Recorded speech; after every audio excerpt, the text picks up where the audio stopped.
Okay, good morning, or good afternoon, ladies and gentlemen. It's good if it's gone. Thanks everybody for attending. We are going to go ahead and start off the way we normally do, and that's with a prayer and the Pledge of Allegiance. And if you'll give me just a second, I will go ahead and get that process started.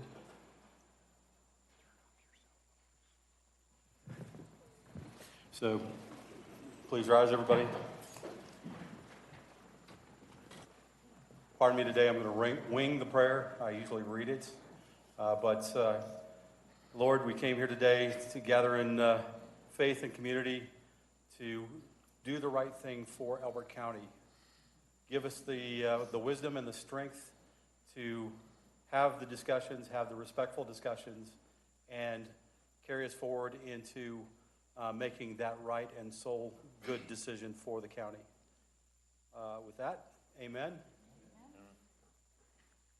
I pledge allegiance to the flag of the United States of America and to the republic for which it stands, one nation, under God, indivisible, with liberty and justice for all.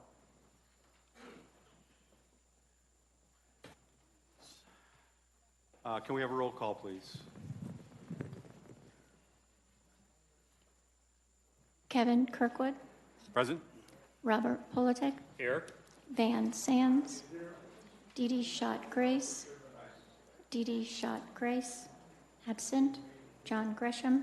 Here. Nicole Hunt. Present. Kyle Gennardo. Here. Dan McCollin. Here. Diana Edstrom. Here. Thank you. Chairman, you have a quorum. And thank you. We didn't do this last time. Do we have a staff report?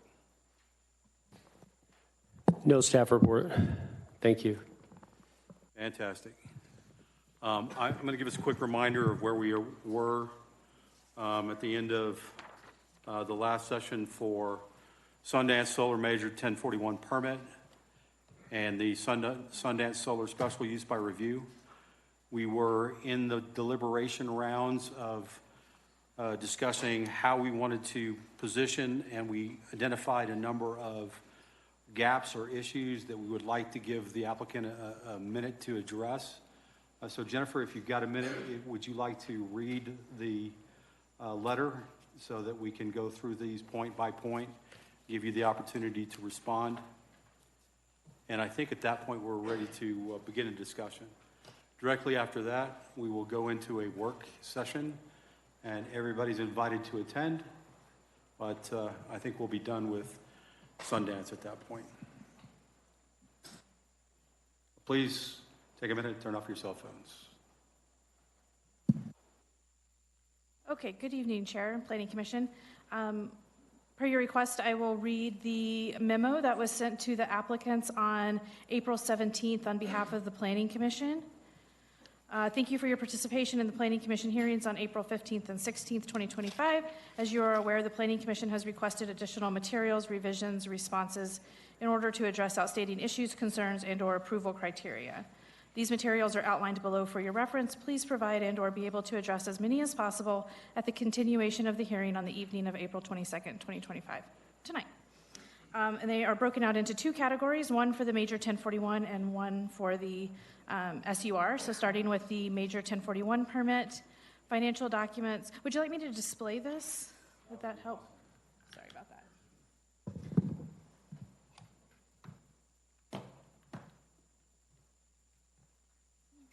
2 seconds.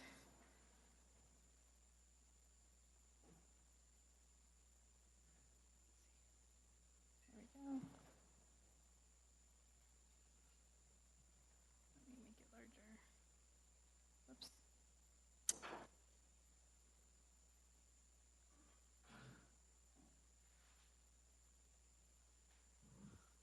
Okay.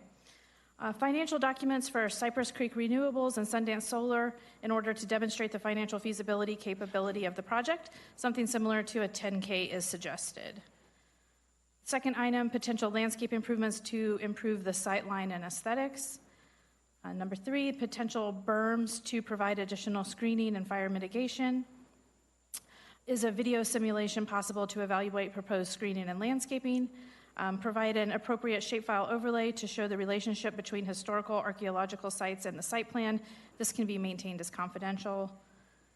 The Planning Commission may consider a condition of approval to require the financial guarantee to be $6 million with a 2.5% escalator per year to be reviewed every 5 years, and additional considerations regarding potential benefits and losses to the county. And the items noted for the special use by review include potential landscape improvements to improve the sightline and aesthetics, potential berms to provide additional screening and fire mitigation, consideration of a higher fence, any other potential site improvements to provide additional mitigation of visual impact in an effort to increase compatibility with surrounding area. Again, is a video simulation possible to evaluate the proposed screening and landscaping?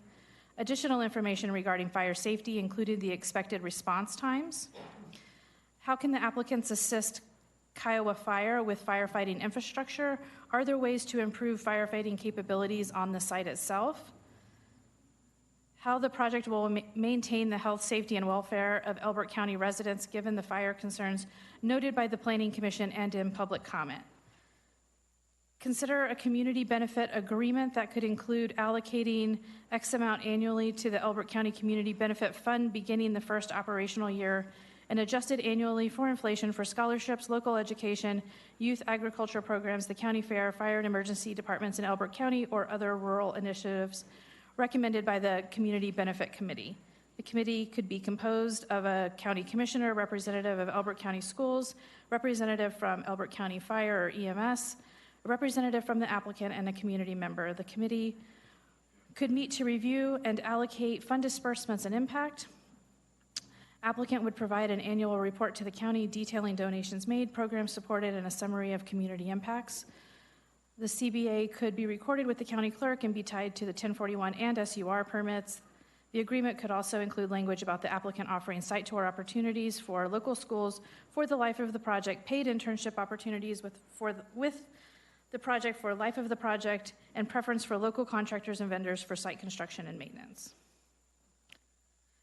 Planning Commission may consider a condition of approval to prohibit any on-site well drilling without express approval from Elbert County. And the Planning Commission may consider a condition of approval regarding the wildlife cameras. The applicant should provide ideas of camera systems that would be beneficial for the release of wildlife as well as the determination of an active fire, both inside and outside of the project fence. And Mr. Chairman, I believe that the applicants are prepared to respond to the items in this memo. Great. Zach, would you like to start? Because I think there's a couple of conversations that need to occur with Elbert County staff as well, based on that list. But go ahead and start. Me? Okay. So what we did over the past couple days, Thursday, latter half of the day, Friday, and then Monday, and then a little bit into this morning, is actually we printed out the same list that was just shared and answered each. So if it's okay with the planning staff, I'd like to just go answer by answer, if that's okay. Okay. So starting with the first, and I won't read the whole question because I know some of them are long, but I'll try to be as brief as I can. So the first question was focused on, or the first stipulation was focused on financial documents for Cypress Creek Renewables and Sundance Solar in order to demonstrate financial feasibility. And forgive me because I'm going to read this. It's a lot of information that I've had to get ready for. So Sundance Solar LLC is a wholly owned subsidiary of Cypress Creek Holdings LLC. I actually was able to get approval and bring audited 2023 and 2022 financial statements, as well as an entity org chart. I will share those with the Planning Commission in just a second. Since 2014, again, we have developed and constructed 850 projects under this same financial structure. It is also the norm for energy-producing projects, i.e., a project company underneath the umbrella of the broader Cypress Creek Company. We are also a private company. I do want to remind folks of that, and this is extremely confidential information. Moreover, the county is protected, obviously, by the decommissioning bond, the construction fee, et cetera. Cypress Creek, internally and externally working with others, have also agreed to an EPC agreement. POs are obviously being cut for the battery and panels. We do have an interconnection agreement with CORE All of those are several letters of credit and several spins that are multi-million-dollar scopes for the specific project. And just to date, actually did some research on this morning, we've spent about $3.5 million to date. So I'll pause there. If it's okay, I'd like to approach and hand out the materials that we've brought. And I guess not my final call, but I'd like to have these back in the next couple of minutes for confidentiality, if that's okay. Yes, sir. I only printed out 3.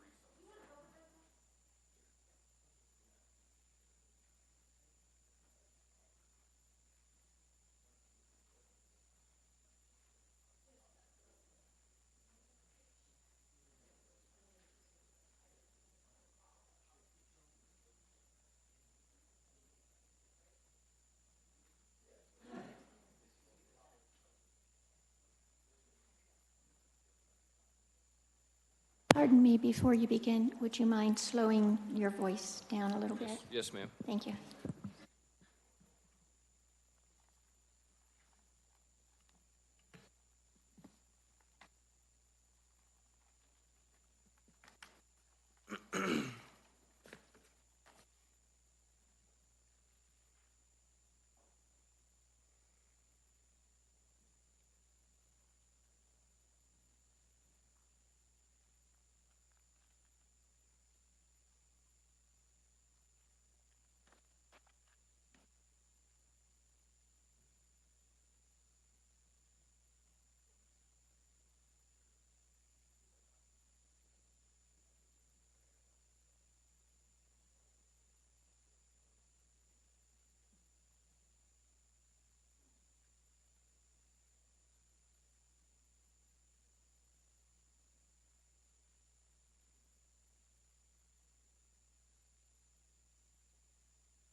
Yeah, I think it's okay right now.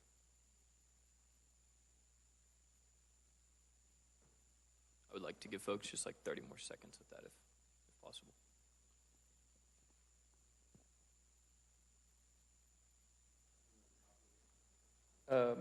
Yes.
Is there anybody here that can talk at this level on this?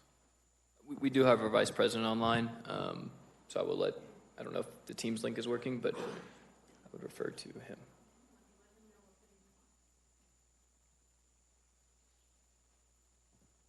I will add, obviously, like, questions are very frowned upon, I guess, as in a sense of confidentiality.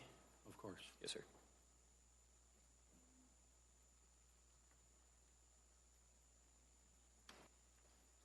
Is it showing that he's on, Jennifer?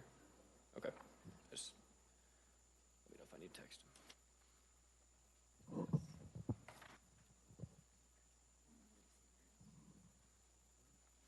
Oh, there he is. Sure. Can you hear me? Yes, sir. All right. Yes, happy to entertain some high-level questions.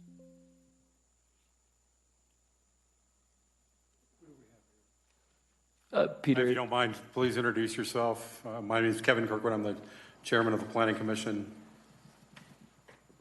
Sure. Can you hear me okay? Yes. Yes, sir. Okay. Yeah.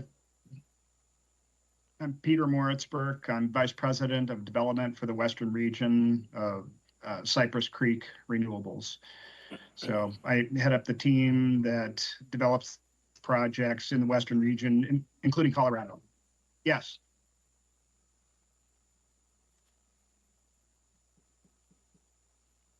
There wasn't a question, Peter. We were still flipping through pages. A lot to consume in a very short amount of time, but I appreciate you sharing this. My first question is, how does the 24 and 25 forecast look? And we can hear you, Peter. I don't know if you can hear us. You're on mute right now. I can hear you if you can hear me. Yes, we can hear you. Yes. Fine. So, Peter, if you can hear us, the question from Mr. Chair was regarding the 24 and 25 forecast, like how it's looking in general.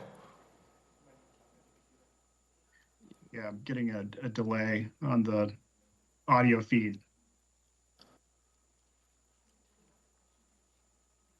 Yeah, can you try to type the question in the chat maybe for Peter?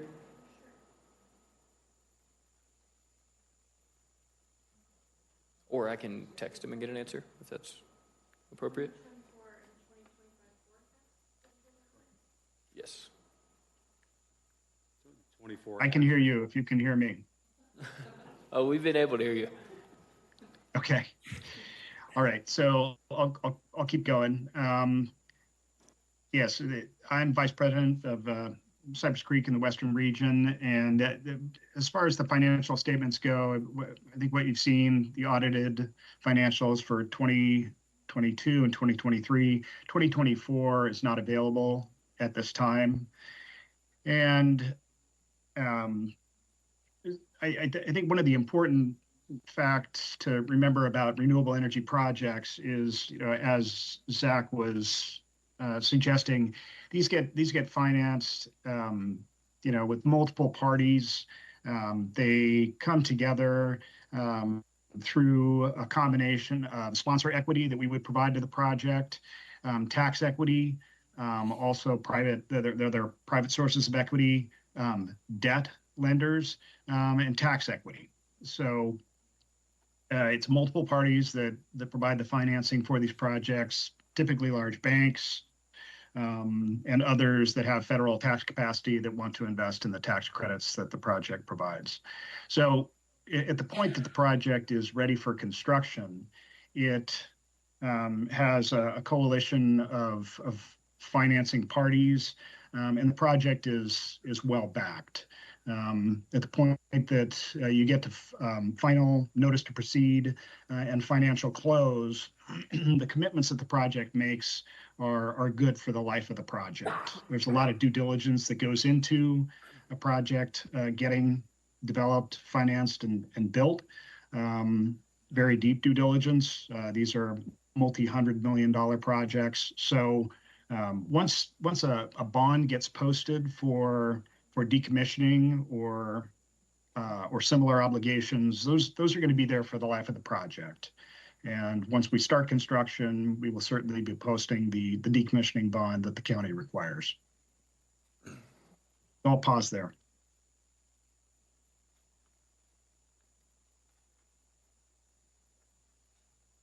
So 23, I see a net operating loss of, or federal net operating loss of 960 million. I probably shouldn't be talking numbers on this because it is confidential, but tell me how this stacks up against your overarching plan. Yeah, I would prefer not to speak to the numbers specifically due to the public nature of this meeting. But I think our financials are very typical of a development company that's building a portfolio of operating assets. Our main equity investor is a very large infrastructure fund that has confidence in our ability to achieve our goals. Again, the ongoing income of the company is not as important as our investors and how they back us. And specifically for the project and its viability, the most important factors are the economics of the projects themselves and the quality of the development. So that's what's going to get this project built. And that's what's going to back the bonds that we commit to it. Okay. Any other questions around the table? What level of subsidies does this product have, both in terms of federal and state subsidies? How would you describe them? And how viable does that impact the economics of this project? So you're referring to the tax credits that the project is eligible for, I believe. Is that correct? I'm referring to subsidies in general. Renewable energy subsidies, certainly tax credits, I think are the primary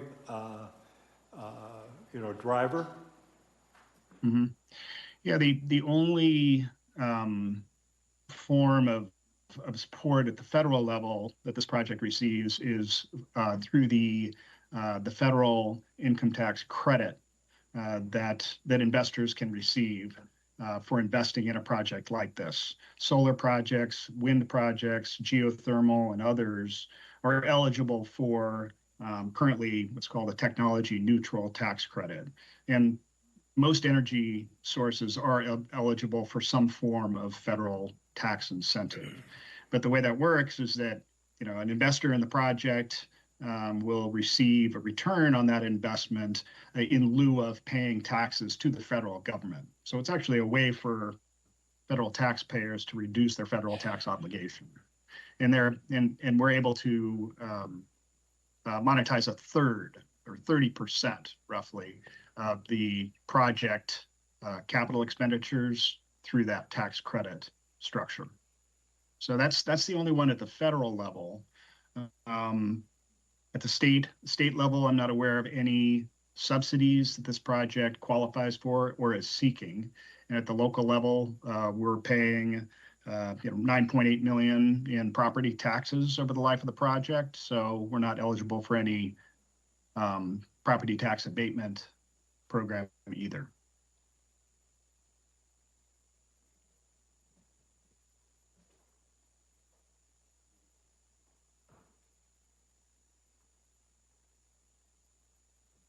Any other questions on this end of the table? Thank you for your time, Peter. Staff did, I'm assuming Treasury has not had a look at this. Treasurer has not had a look at this.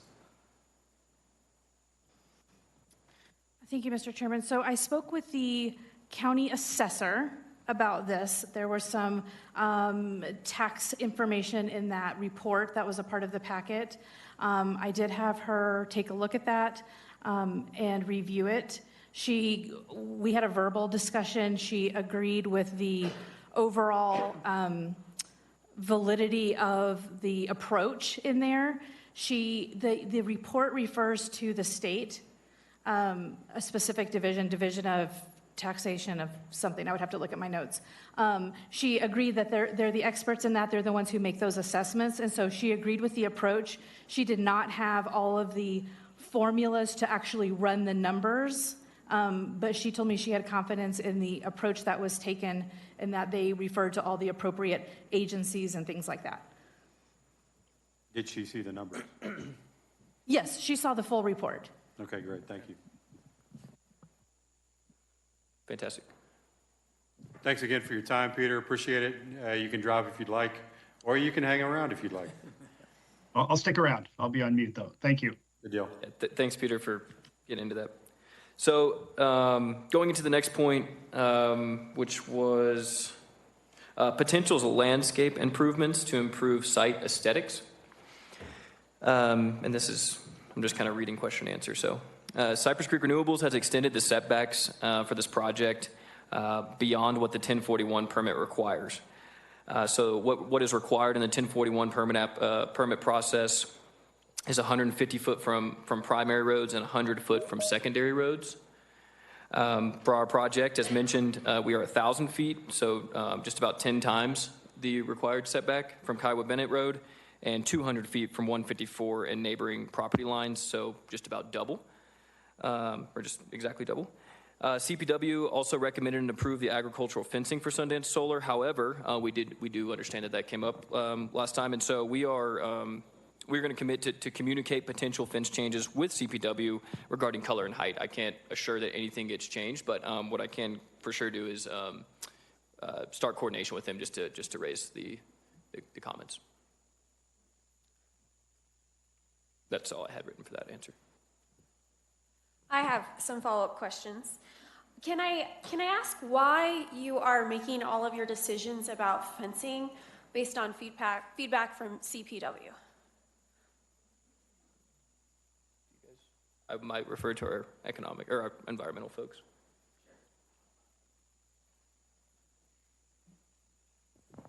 Hi, I'm Jennifer Heyer. I'm new to you guys, but I'm not new to the project or to Cypress. I'm the Environmental Affairs Director for our Western region, and I've been working with Zach on the Sundance project.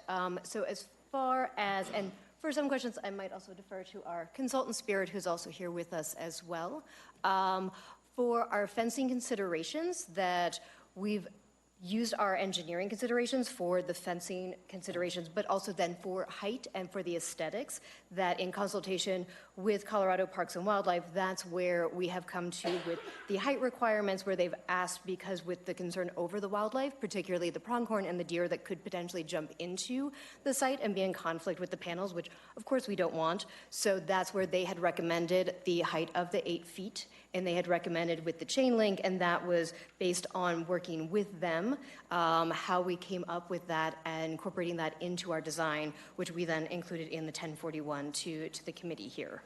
So I understand, though, that based along with communication with CPW, you have special doors or like access doors that the livestock or the wildlife can leave the facility if they get inside. Is that right? Escape ramps, right? I think you're referring to the sliding gates? Yes. Yes, ma'am. Yeah, that was also from CPW. Okay.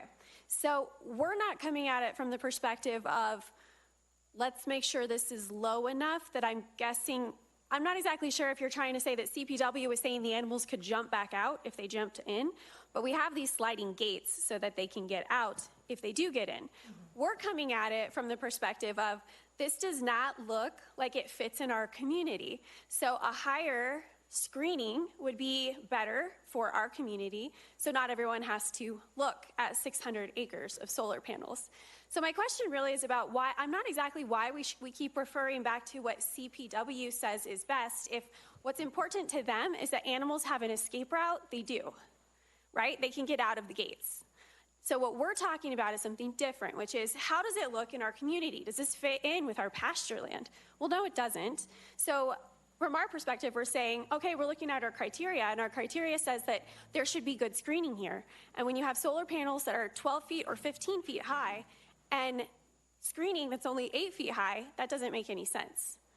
That doesn't meet the criteria of this fits in well with what is surrounding the solar panels. And adding to that, we were talking about berms at that point and the buildup so that these could not be seen from the road in addition to the fencing. Berms is the next question, so I will get into that one as well. But I'd like to wrap this one up as well with Nicole's comments. I don't know if anybody wants to speak to it. I mean, I can just kind of reiterate. I mean, I can't answer the question of why it's not in my purview, really, of why CPW is the ultimate decider. However, I do know the recommendations that the state of Colorado Parks and Wildlife team has put a lot of emphasis on. We definitely want to abide by. So again, at this point, we are going to reach out to CPW. We're going to discuss if we could also, get their approval to maybe change color, maybe change height, whatever that means. But we're going to coordinate with them. But we also do have to have approval by the state of Colorado division as well. So internally, we hold our projects to the highest standard, and so we're trying to really make it all fit together. I do appreciate that, but I just want to add that I would think that CPW would say, well, gosh, if the fence is higher, it probably means less wildlife is going to get into the facility because it's going to be harder to jump over. So I'm just trying to say that I don't think what I'm potentially discussing, which is part of the criteria, if we're looking at the 1041 criteria, we're looking at MFA, which specifically talks about the aesthetic and the landscape of the proposed project, that I'm not all that convinced that what I'm suggesting, which is that it's better landscaping, it aesthetically is more cohesive with our community, and CPW could still have what they want, which is to try to keep animals out of that facility. Yep, and totally hear you on every point. And I do understand the aesthetics point in this county specifically. So again, we've had 2 days since we got these comments, and so that is 100% on our list in the next couple of days to reach out to CPW and have that conversation. The opinion in this room matters, and so that is something we're not going to take lightly. So can we interpret that as you're not going to consider this, or is it something that we can't count on at the moment and we have to take this on faith? It's something that we will consider. I understand what you're saying, that you're saying why, pardon? We have to take it on faith. Wait, okay, so you're asking about a wildlife issue, it's an aesthetic issue. I understand what you're saying. We submitted an application at 10% design, and so we are definitely taking in what this commission has to say into our engineering and our drawings. So yes, on good faith, we will be considering these aesthetic concerns that you are bringing up in this committee tonight. And just on a note on the Dylan Costo Spirit Environmental, just on a note with the raising the height of the fences, CPW recommends the 8 foot because anything higher, the wildlife is more likely to get caught or injured jumping over if they do attempt to jump over it. And antelope typically go under, so. Sorry? And antelope typically go under, so. Yeah, there's mule deer around too, so. Seeing as how, excuse me, seeing as how we brought up CPW and there were questions on that, the letter that CPW sent to Jennifer on March 18th of 2025, it talks about CPW's statutory commitments to that there are certain things that they're responsible for. And in the Tuesday meeting on the 15th, there was actually, I'm sorry, I think it was on the 16th, there was discussion brought about by the cameras that talked about the fact that sorry, I'm having a problem getting my thoughts together, that what CCR had said was these are just recommendations from CPW. They were not requirements. However, the letter from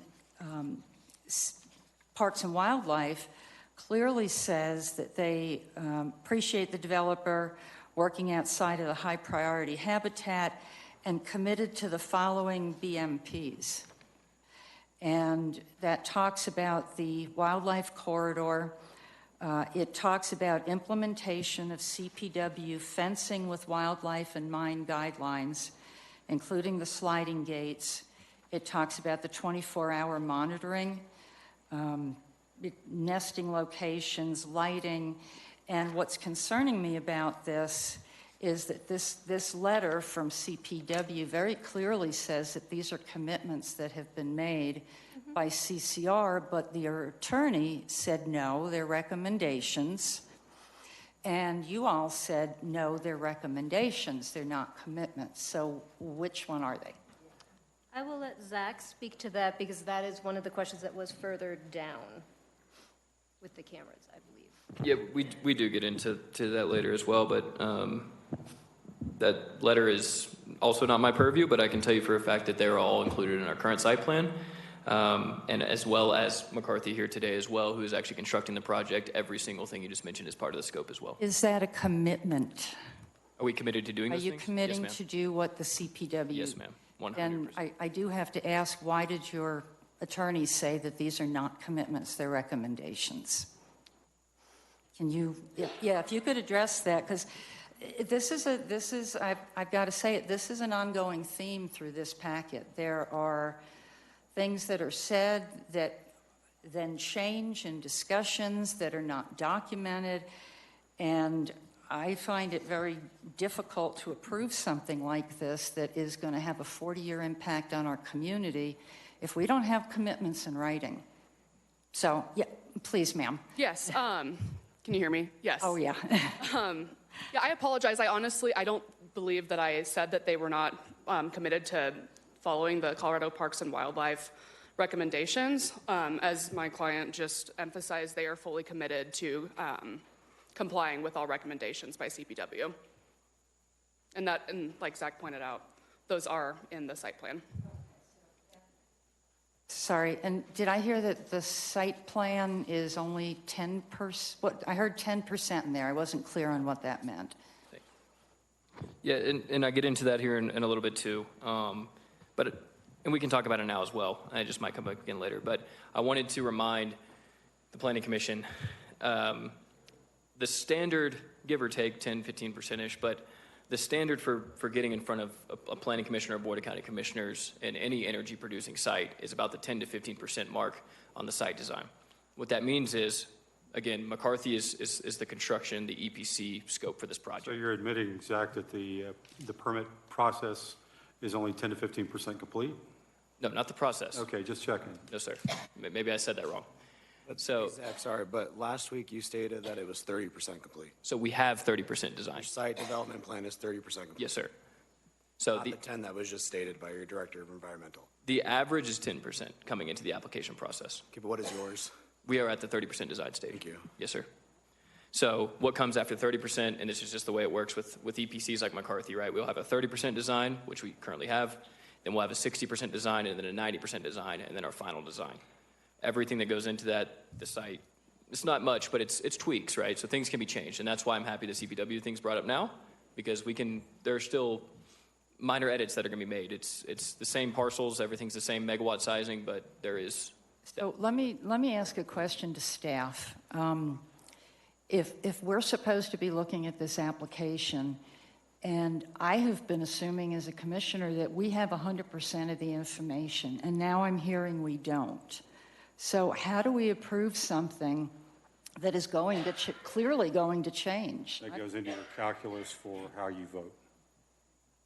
But Goes into your calculus for how you vote. But we weren't told we don't have all the information. Again, it goes into your calculus for how you vote. Okay. Next point, please. Yes, sir. Yeah, let's get back into it, because a lot of these things are going to come up. So the next one was potential berms to provide additional screening and fire mitigation.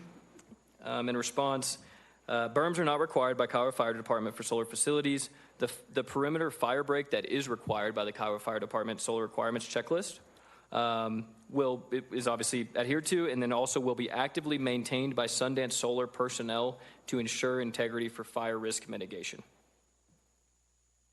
And Ms. Enstrom, if I can weigh in on your previous question, the answer to that question is part of the role of you guys sitting in that seat is to provide an advisory opinion for an ultimate decision that's to be made by the Board of County Commissioners. If there are specific concerns, especially if they are referenced within Elbert County regulations that are applicable to this project, You can certainly cite those and make your recommendations very clear as far as your advisory opinion to the Board of County Commissioners to take a closer look at certain aspects.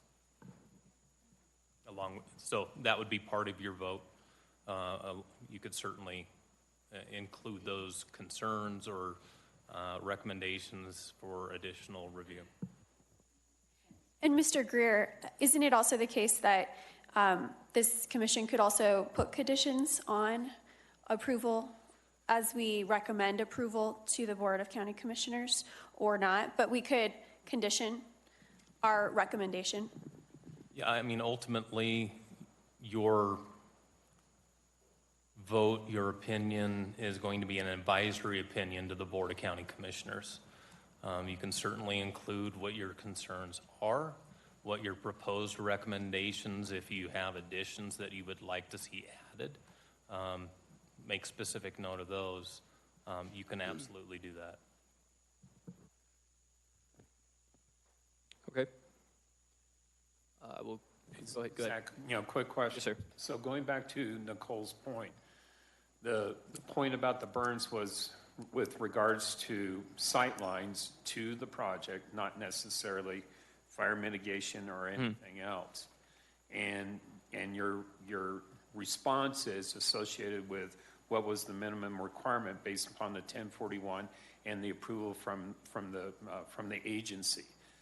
Is there any consideration besides what you've done associated with the setbacks to look at the various sight lines, whether it's from Kiowa Bennett, whether it's from County Road 154, to improve the sight lines based upon, using a berm to improve it? I might have McCarthy answer that question on the berm. Yeah, I mean, you got to say it on record. So Nick Parton, McCarthy Building Companies. I know that the client has asked us to look at berms and things. We definitely look at it and give them a price for what it might look like to enhance a berm on different locations. But at the end of the day, it depends on how they want to do it. And also with the county. Once it goes to planning and zoning, they've got to look at it and say, yes, this is what we want from planning and zoning. Does it fit? Does it not? Does it fit with the stormwater plan, things of that nature? If you start putting berms and things like that, that might be a different conversation. So it could add into other issues. Does that help? Not really. Actually, I heard a clear no on there, so Yeah. I appreciate the honesty, but let's move on to the next point. Yes, sir. Can I just would like to mention one thing, that while it may be the case that the 1041 does not require a berm, the 1041 M4A does require aesthetics and landscaping is agreeable to the county. So please note that may be a conversation that you continue to have, Yes, ma'am. either with us or with the Board of County Commissioners. Yeah, and the fire department. I mean, constant communication there. It'll get brought up and we will discuss. So I want to push us through the rest of these points. We have some good valid points. Yep. This goes in our calculus for how we're going to vote, how we're going to line this up. So we need to go through the rest of these points as quickly as possible. I'm trying my best, and thank you. Okay, next one is... You're proud of the way you talk. Slow down and just... Well, I'm trying to get through them as fast as you guys want me to. All right, the next one is video simulation possible. Is a video simulation possible to evaluate proposed screening/landscaping? So photo simulations are included in the Sundance Solar application. Video simulations are not available at this time. That was pretty long scope. The photo renderings are in the application.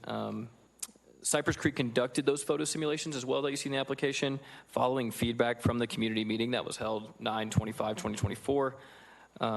We also had that secondary community meeting about a month later, and what we did was in that month make sure that we can come back to that second meeting with those to showcase to the community.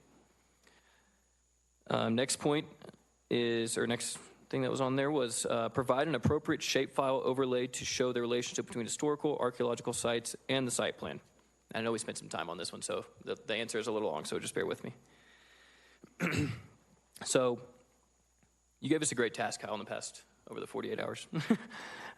Cypress Creek has been utilizing the modified cultural boundary around the concentrated area from the KMZ that Metcalf sent us originally. Metcalf is our cultural expert. We have been in coordination with Metcalf since the conclusion of the last Planning Commission meeting, and we are committed to increasing that buffer to include the entire cultural boundary that is representative in the report due to the concern that was raised. Dylan also does have the KMZ prepared and can be showcased in a one-on-one setting due to the extreme cultural sensitivity and confidentiality. Metcalf also, and I will share this with everybody, specifically Kyle, because I know it was an important thing there, and Metcalf also sent us a memo this morning, actually, to present to the Planning Commission to describe the actual cultural setback. Essentially, in a gist of what all this says is essentially that they sent us the KMZ and we were actually using what we were given. And they do state in here that they will be providing the broader one for us to use. So we were just kind of using the hand we were dealt. This is also, again, a standard development process. There's a lot that goes into it after just the permitting process with McCarthy, finalized site plans. It would have not been missed regardless, but we do appreciate you bringing it up early. If it's more controversial, then after you guys read this, I think it should really nail the hammer on the head, but we do suggest a condition of approval related to not building on cultural sites, and that it will provide comfort to the Planning Commission. McCarthy, again, is the EPC who will generate the finalized site plan. They have been notified of this. Obviously, a couple of them are here, but we talked with the broader team. Cypress Creek, Metcalf, and McCarthy have been in coordination since the inception of all this project has really began on the site plan side of things. And we are committed to the assurance that cultural sites will not have panels overlapping. Built 850 projects have never had that happen before. It's never our goal. We do understand that it was an extremely important topic. However, we do understand also the extreme confidential nature of the historic and archaeological sites, and Metcalf also did reiterate on our call with them the confidentiality, so we would have to do a one-on-one or take it offline. Okay, thank you. We'd actually like to see that, so. 100%. Yes, I can hand it now, if that's okay. I don't need the letter. I want to see the picture, actually, because I want to see the overlap. Okay. And what you've adjusted to meet that change in boundary. Yes, sir. Would anybody like to see the letter? Yeah, and that's a good point, too. Metcalf, it does say in here, Dylan, but the last sentence does say that they're working on the KMZ to provide us. I just want to be clear then. So the site plan, 30%, I understand that. That was provided to the county. Did not have the correct information to incorporate the historical sites that were within the cultural survey that you guys were provided. Meaning that the information to map it out on your guys' site plan was, as you said, the hand you were dealt. Yeah, I'm not entirely sure how to answer your question because it's, yes, go ahead. Hi. So the cultural site boundaries that were used for the site plan were focused on, it was what we had received from Metcalf, that were focused on the concentrations of the artifacts themselves.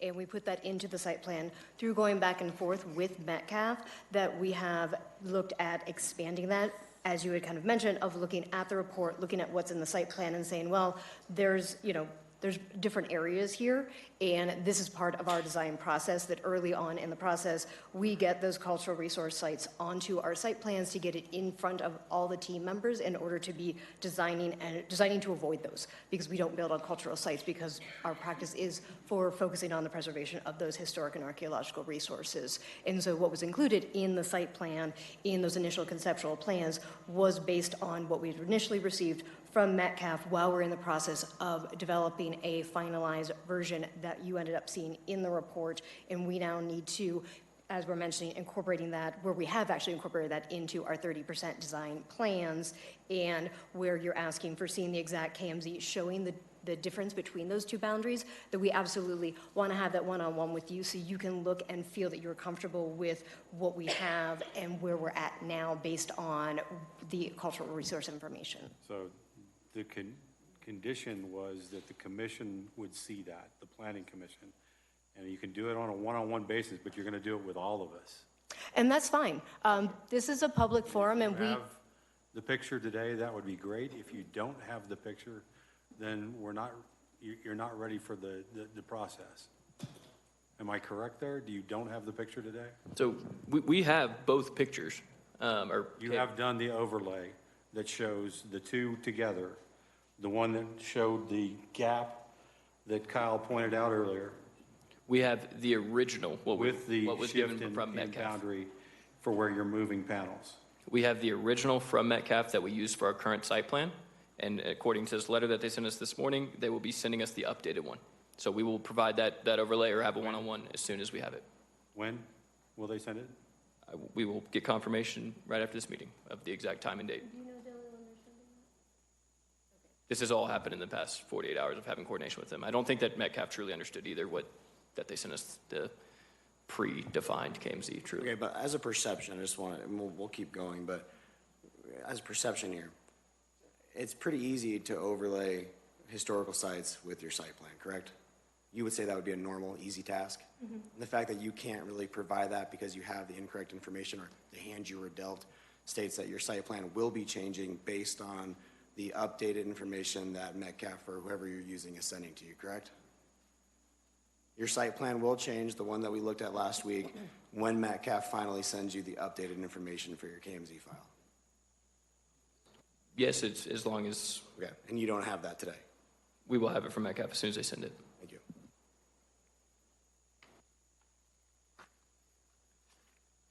Okay.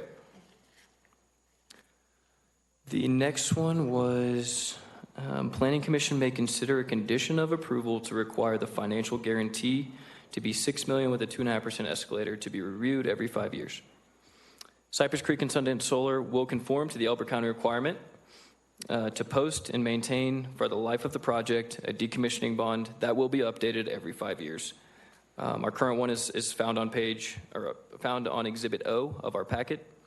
Kimley Horn, who did produce our decommissioning bond estimate, has 45 years of experience in estimating similar energy producing sites decommissioning costs for bond obligations.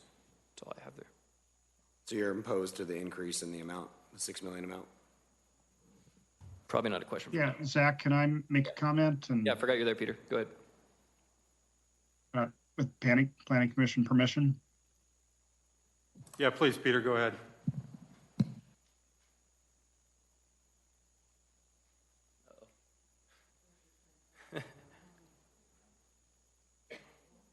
Can you hear us, Peter?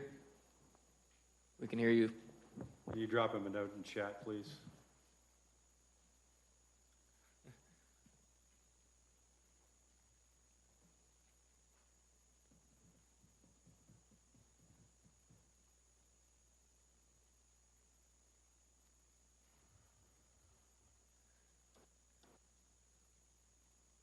Hey, Zach. Apologies with the.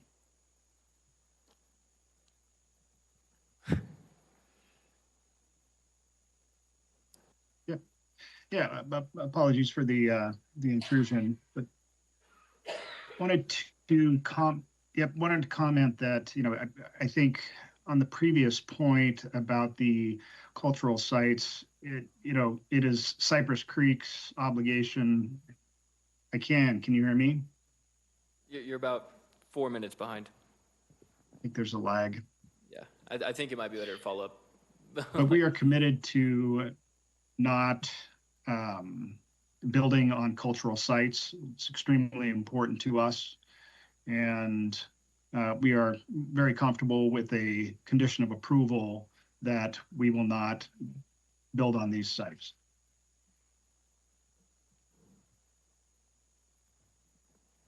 Thank you, Peter. The question was the $6 million ask, and is that something y'all can comply with? And I think I can weigh in on this a little bit. We have received the report from Kimley Horn, which talks about the mitigation process and the decommissioning process. The county absolutely wants to ensure that the financial surety or the requirement that is placed on the applicant, should they be approved, is going to be adequate for decommissioning. So we are looking at the report. We also expect to be doing a little bit more homework as far as staff is concerned as to what the appropriate amount is. I'm not quite sure where the $6 million figure came from, but I do think that the Kimley Horn report does talk about decommissioning and what the costs associated with that are.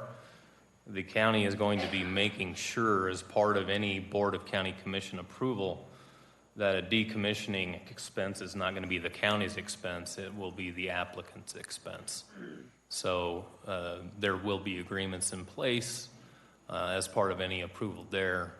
So I think it may be helpful, perhaps, to make a recommendation that the bond or financial security that is provided for decommissioning is sufficient for the decommission cost at the end of the project lifespan. That might be a suggested recommendation from me. Thank you. Okay. Any additional comments, Nicole? Okay. Next one is additional considerations regarding potential benefits and losses to Elbert County. So Sundance Solar, you guys have heard this, will contribute an estimated $9.8 million in property tax revenue during the life of the project. An additional $3.4 million will be paid to Elbert County for the construction fee. Sundance Solar will also generate electricity locally for core customers, helping to maintain stable electricity rates and support transmission, grid reliability, and resiliency, not a part of Excel in the Colorado Power Pathway. Solar facilities do create economic development opportunities for local communities during construction and operations. A little bit of talk over the past couple of days. You really don't need to politic, just get to the answer. What is the answer that you're going to commit or not? It's not really a question, sir. It's more of just additional consideration. Yes, we will additionally consider. I'm not sure what. Could you reiterate the question? You're basically rehashing everything you said in the other two meetings.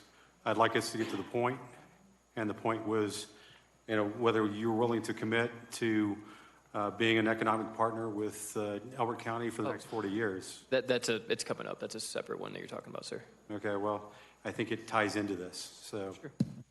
I will also add, too, another note on here. Our scholarship program is in its third year. I know we've talked about that before. However, major change is, or not major change, but we are committed to continuing that effort throughout the project life cycle.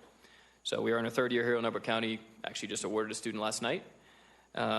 And we will be continuing that throughout the life of the project. That's all I had there. So, and I do know what you're talking about, Mr. Chair, and we do have more language coming up. Next one, I think we've talked about it enough, unless you guys don't feel so, but the next one is consideration of a higher fence. I think that some of these do kind of intertwine. You can move on with yes, sir. The next. Yes, sir. Beyond that. Next one, any other potential site improvements? Kind of think we've talked about that as well. Next one, we have not, and it's very important. So, additional information regarding fire safety, including expected response times. Excuse me. So, up to four full-time personnel will be on site to conduct facility operations and maintenance, in addition to the 24/7, 365 monitoring with AI cameras. Sundance Solar staff will be in constant coordination, as we've talked about, with Kiowa and Elizabeth fire districts to ensure that the perimeter fire break, the requirement we have, maintenance requirements are updated regularly and as necessary. So if there's any ever changes to that ordinance or the requirements with Kiowa Fire District, we will make sure that they're updated on our end as well. Current response times to emergencies of all types in the area are likely to drop in the future. Due to the permanent and constant Sundance Solar monitoring. Personnel will catch safety threats, regardless of source of fire, more quickly than currently. Battery and solar fires are extremely rare. There have been 23 related battery fires in the past 10 years at U.S. operating facilities, which coincides with a 25,000% growth since 2018. I appreciate that again, but that's not getting to the point. We have a member of the fire department here, so it'd be interesting to hear what his interpretation would be of the response time for Sundance Solar. If you're welcome to come up and share your thoughts, sir.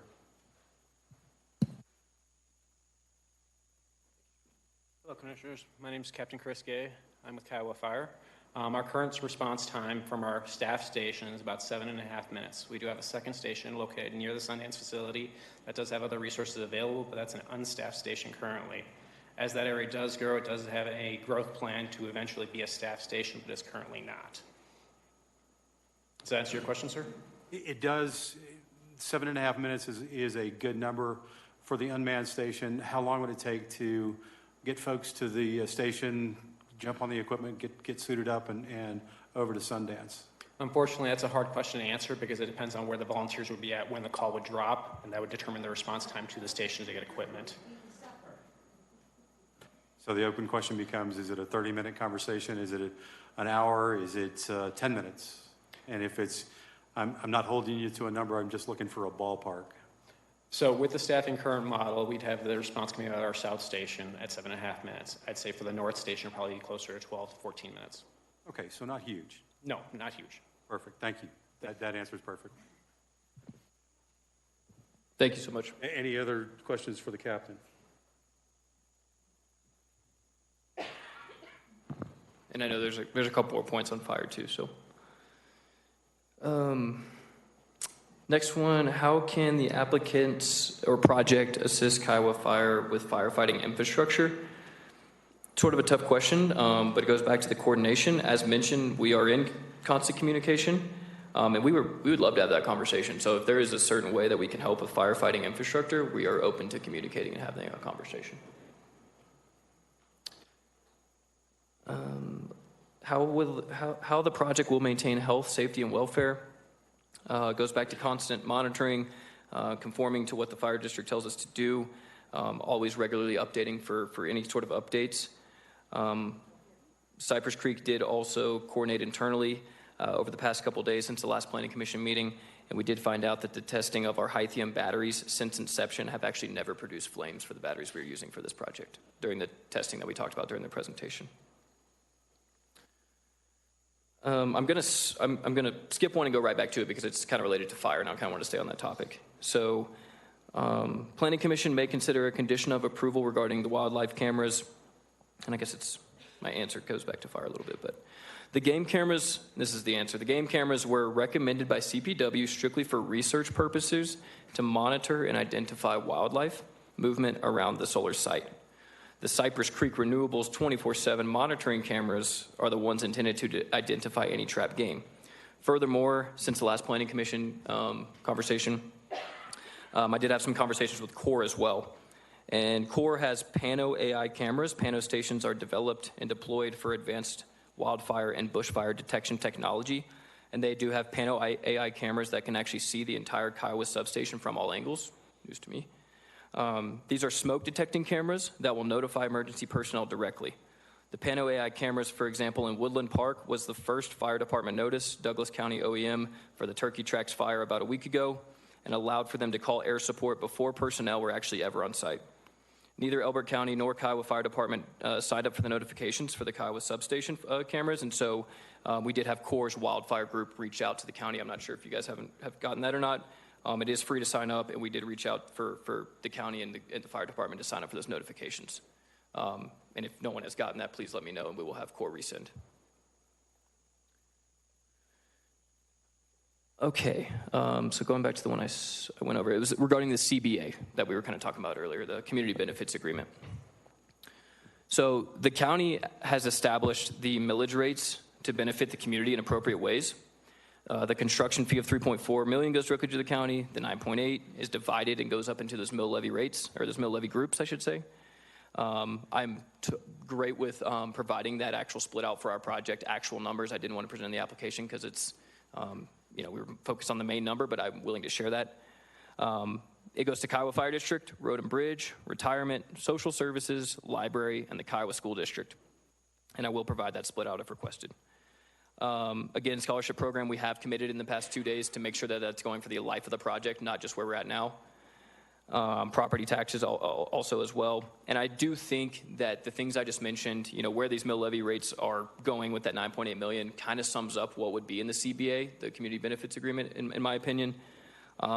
We also, Cypress Creek Renewables does also prefer to be present. We do prefer to be present and listening to the community. I prefer that myself. I've been out here many times, and so is Lauren and members of the team here, and I do think hearing people out and listening to the concerns and where donations go is important.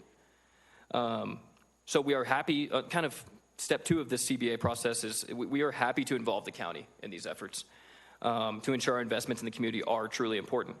We do understand that community needs can change over the course of the project, definitely, and that's something I think we could work together on. You guys obviously know the community needs more than anybody, and so I think it's important, and we are happy to keep the county involved with our donations going forward.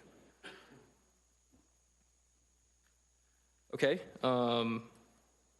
Communication of Road and Bridge, have had some conversations actually this morning and yesterday with the Road and Bridge Department, and we are expecting a road use agreement turned back to us in the next couple of days. So, Bart, this one goes to you because we're actually asking the question where we're actually at with that road agreement. How's that coming? I can tell you staff has met on both a development agreement and a road use agreement. Public Works was a part of that. The specifics that were looked at were details that talked about the question of how heavy trucks were, how long the gravel roads were that were going to be utilized, what paved roads were going to be utilized as part of that road use agreement. So there's a couple of questions I believe that are still out there. I think we intend to get those answered as quickly as possible, hopefully this week. But I expect a road use agreement will be at least a draft of one that is proposed for the Board of County Commissioners by the time the BOCC meeting occurs. That's the expectation. Great, so it wasn't a legal hang-up, it was just the arrangement of a contractual agreement between the two parties, the county and Cypress. Yeah, right now what I can tell you is there was a staff meeting that included Public Works with regard to a road use agreement and a development agreement that talked about specific details. I have not spoken with the Director of Public Works since then. There may be some answers to those questions that I was posed. What I can tell you is staff intends to have draft agreements that address damage to roads that will occur as part of construction. Some of the impact to roads that will occur because of the operation of this facility, should it be approved, that needs to be mitigated or addressed or paid for. And so that is something that when this project came back in 2019, there was a road use agreement that was in place there. There was a development agreement that was in place then. I expect it will be quite similar, again, if it's approved, to have those agreements fairly similar. There are differences that need to be addressed. Obviously, the battery component, perhaps that makes the trucks that are going to be operating either through construction or on a regular basis, if those exist, to be a little heavier. So those sorts of things are the questions that we're trying to get answered right now. That plus, is it 9 months or 18 months that the construction time? Construction? Yeah. 12 to 15. 12 to 15, Yes, so, and then a cleanup probably after the 15th month to make sure the road's in pristine condition. Yeah, my understanding, and I'm not going to get into too much detail here, but my understanding is there will be kind of a ride-along between Public Works staff and the applicant staff to look at the condition of the roads that currently exists, what the expectations are for fixing those roads and at what point during construction, and then taking another ride-along and looking at what fixes are expected from the county or by the county, from the applicant at the end of this process, presumably from the construction process occurring. So we'll have a plan by the 15th of May, give or take a few. I expect that's going to be the case. Okay. Any other questions on that? Next. Thank you. So there's 4 points left, and I'm going to hand them over to Holland and Hart to address. I had one more thing I wanted to mention because I do feel like it's extremely important. It's got brought up before. Since Thursday evening, myself, our engineers, our procurement team have all met to really discuss the panel procurement, right? We're about to cut a PO for the panels. We can now confirm on the record that PV modules or solar panels are coming from the United States of America. So Boviet is still the manufacturer. However, they're not coming from Vietnam for this project. They're now coming from Greenville, North Carolina, their new facility. Where are they importing the rare earths from? Unsure. To build? It's a procurement question. But the word I got, because I was actually explaining what we were talking about, and that was the case literally last week, and they were able to update me this morning. I missed, did you say the panels are going to be domestically produced? Domestic, yes, sir. Thank you. Yes, sir. And that's all my updates. So I'd like to call Han and Holler. Do you need this, Edison, for the questions? Yeah. It's just the top of these four here. Commissioner Edstrom, I know you had some question about the lease agreement and the deed that was included in the application. I'll touch on the deed first. I think you had pointed out that the deed includes the east half of the southeast quarter of Section 20. This project does not utilize that parcel of land, so it's not included in the lease. And I'm sorry, it was that piece of property does not, according to the assessor's office, belong to Mr. Eman. So I'm just, and we're talking the quitclaim deed now, correct? Correct. But I'll emphasize that they're not leasing that for this project. But it does not belong to them, it appears. It's not that they're not, I'm sorry, it's not that they're not leasing it, but when I went and I looked at the county GIS map and compared that to the assessor records, that particular piece isn't part of something that Mr. Eman owns. So I'm saying the quitclaim deed says, yes, he owns it, but I don't believe he does according to the assessor records. Understood. So those quitclaim deeds are the deeds that show that title vested into the Emans, and that's how Cypress Creek is leasing this property. Whether or not they've since deeded that property out of, they've conveyed the property to a different entity or person, I'm not sure, but again, I'll emphasize that Cypress Creek is not leasing that land, and so it's not part of this application. Shouldn't we have accurate documents? If I can, what I would recommend is this. If there are concerns that you can recommend a condition of approval that appropriate leases necessary for the operation of the applicant's operation are executed, regardless of who the property owner is. That's a absolutely reasonable recommendation for approval. Okay.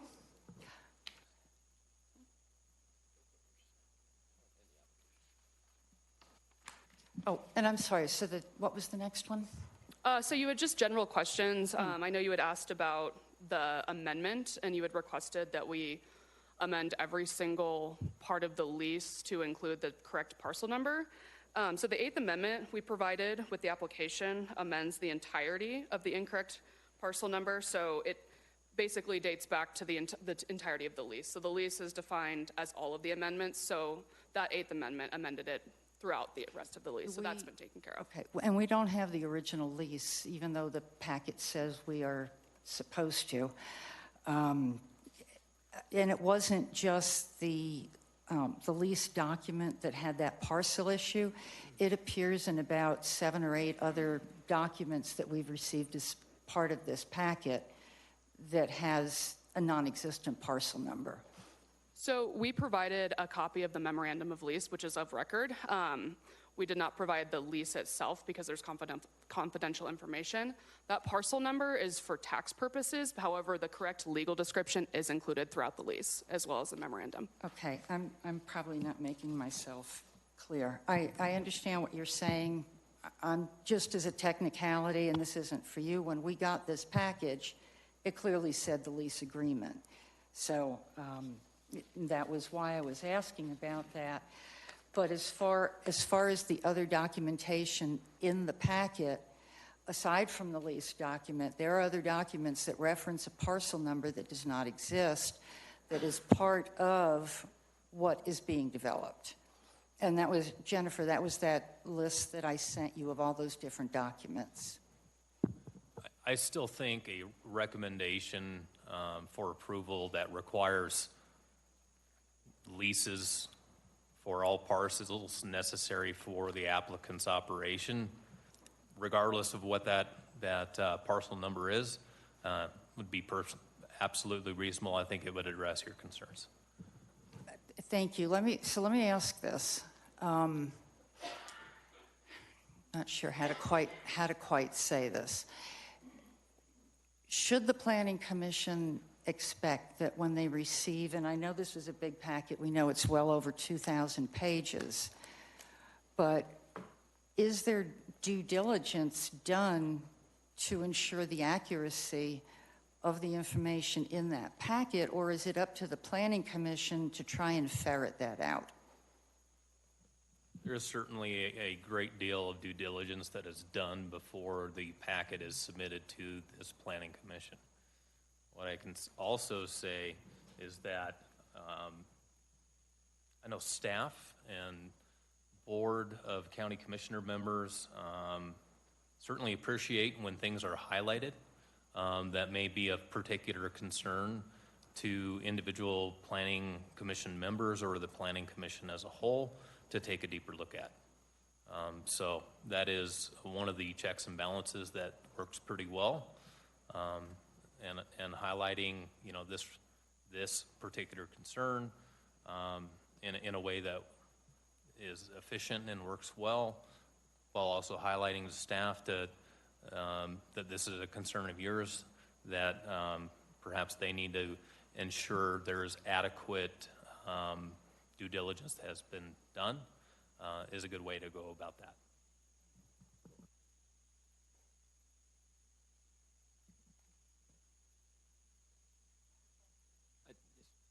I think that was all four, right? Okay. And that's all I have. So thank you guys so much for letting me run through that.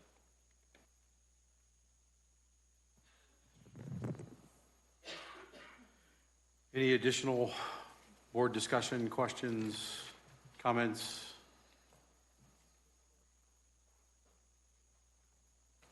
Silent into the table down there. So with that, let's take them one by one. Sundance Solar Major 1041 permit, 1041-2024-1310. I'd entertain a motion.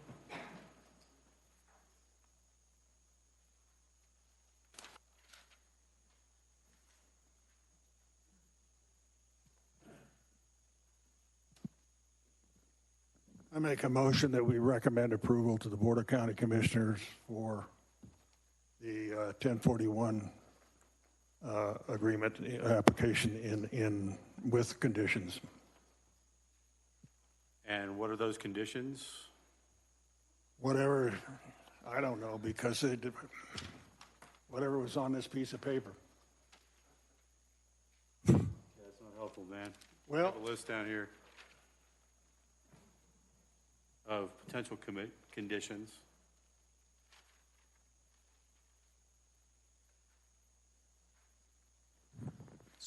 So besides the normal stipulations associated with signage and so on, yes, I believe some additional conditions would include proper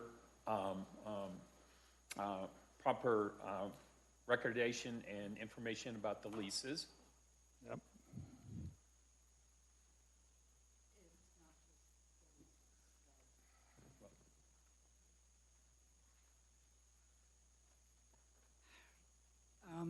It's not just the leases. It is other documents to other entities in the packet that they were given to say these are the two parcels that we will be developing for CCR. So I don't know, I just know they're wrong. I don't know what the answer is, whether each one of those. It was my understanding that they corrected those. That's not what I heard. It's not just the lease, Van, it's other non-lease documents. I understand that, but I'm my understanding that they corrected the errors in the parcels numbers. You went back to all the other companies in here that have the wrong parcel numbers and corrected their.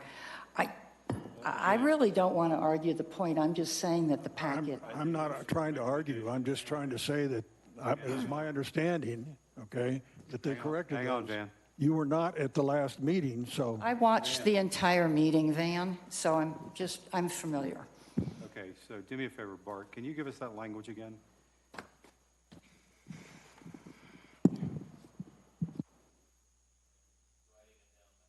I figured. Yeah.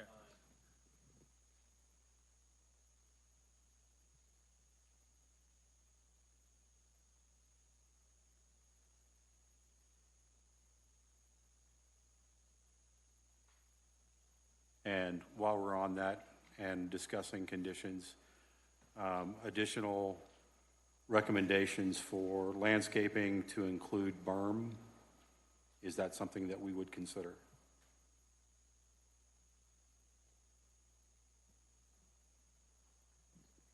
So, Mr. Chair, I want to try and focus one at a time. Okay, fair enough. If we can. So, a recommended condition of approval would look something like all leases necessary for the applicant's proposed operation are properly executed.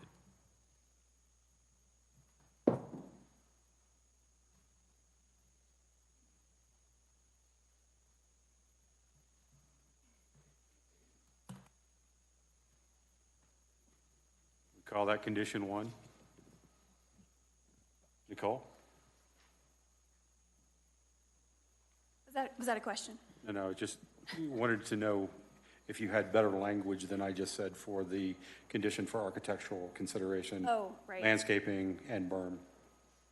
I mean, I'd like to see something better than what's been presented. I'm not exactly sure what the correct language would be, but it seems like they're taking into consideration CPW's opinion more than that of the county, who's seen it so far, the people who are making a recommendation. So I'm not exactly sure what the best language is, but I would like to see improved landscaping and screening. Okay. To include a condition of improved landscaping and screening. One of the conditions we discussed at a previous meeting was related to not drilling any wells without the express approval of the county, which I think is something that you agreed to in the past. I think it's worth adding into Absolutely. this as a condition. Kyle, how would you phrase the condition around the archaeology components? Yeah, a condition would be maintaining a 50-foot buffer around all 5 recommended avoidance areas identified in the cultural resource survey. Okay. I'm assuming, Jennifer, you're getting these as we go? 'Cause there's a lot of conditions here. Additional considerations.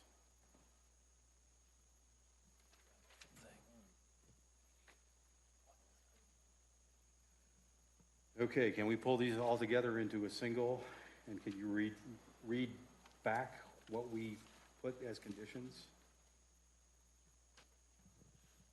Yes, sir. If I could have just a minute to gather the traditional conditions as well, and then we can go through them all. Is that okay? Maybe Perfect, 3, thank you. 4 minutes? Okay.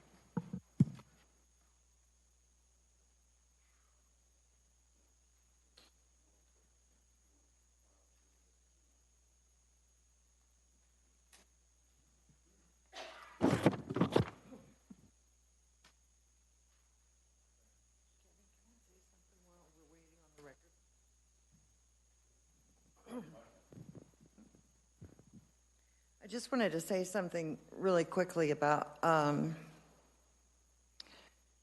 the last meeting, at the end, there was a discussion that possibly that we should have just approved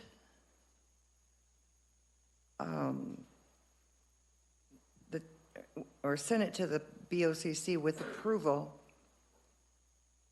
and maybe with conditions, and maybe not gone through all of this that some have called brain damaged or very many other names that's been used. But I think it's super important that we don't just pass that buck and say, okay, we're sitting here on the Tuesday nights we're supposed to be here.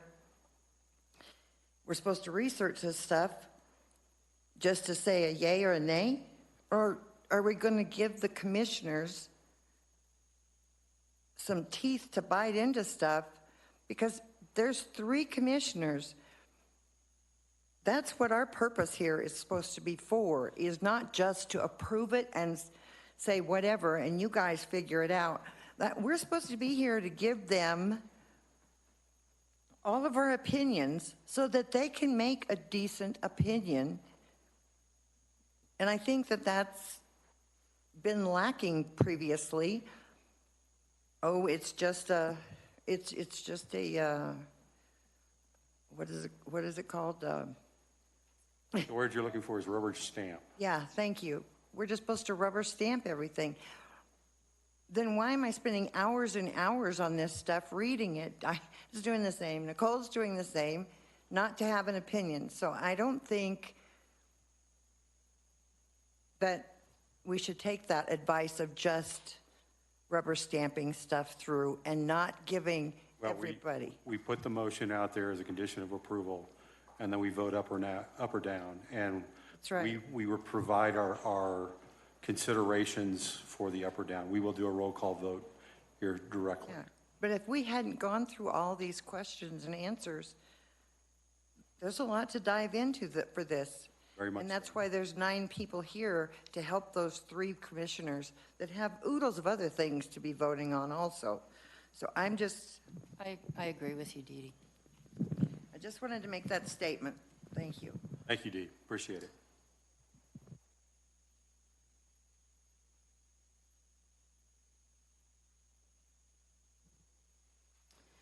Okay, Mr. Chairman, would the commission like to include the original 5 recommended? Okay. Why don't I display this?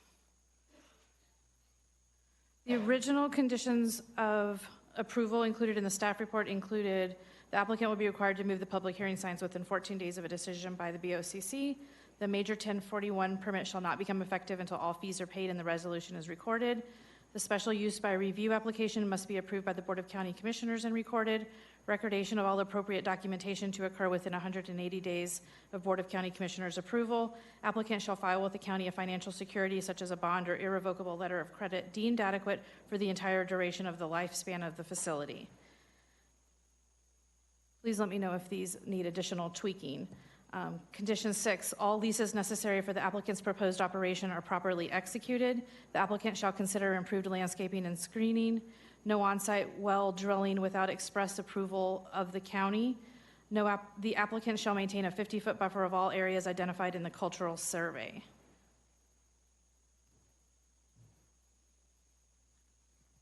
You had one that called out that for the cultural survey, all 5 recommended avoidance areas identified.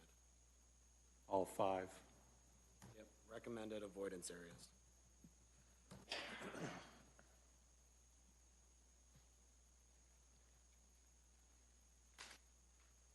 So on 7, do you want to include berms?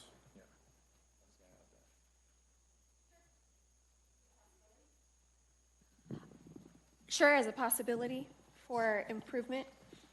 Okay, including berms. Thank you.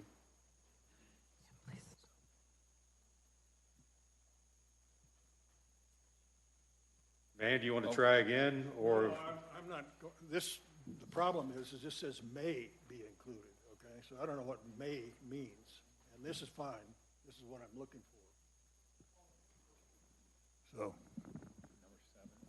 So on number 7, can we say the applicant consider improving landscaping and screening, including berms, and provide a plan to the Board of County Commissioners?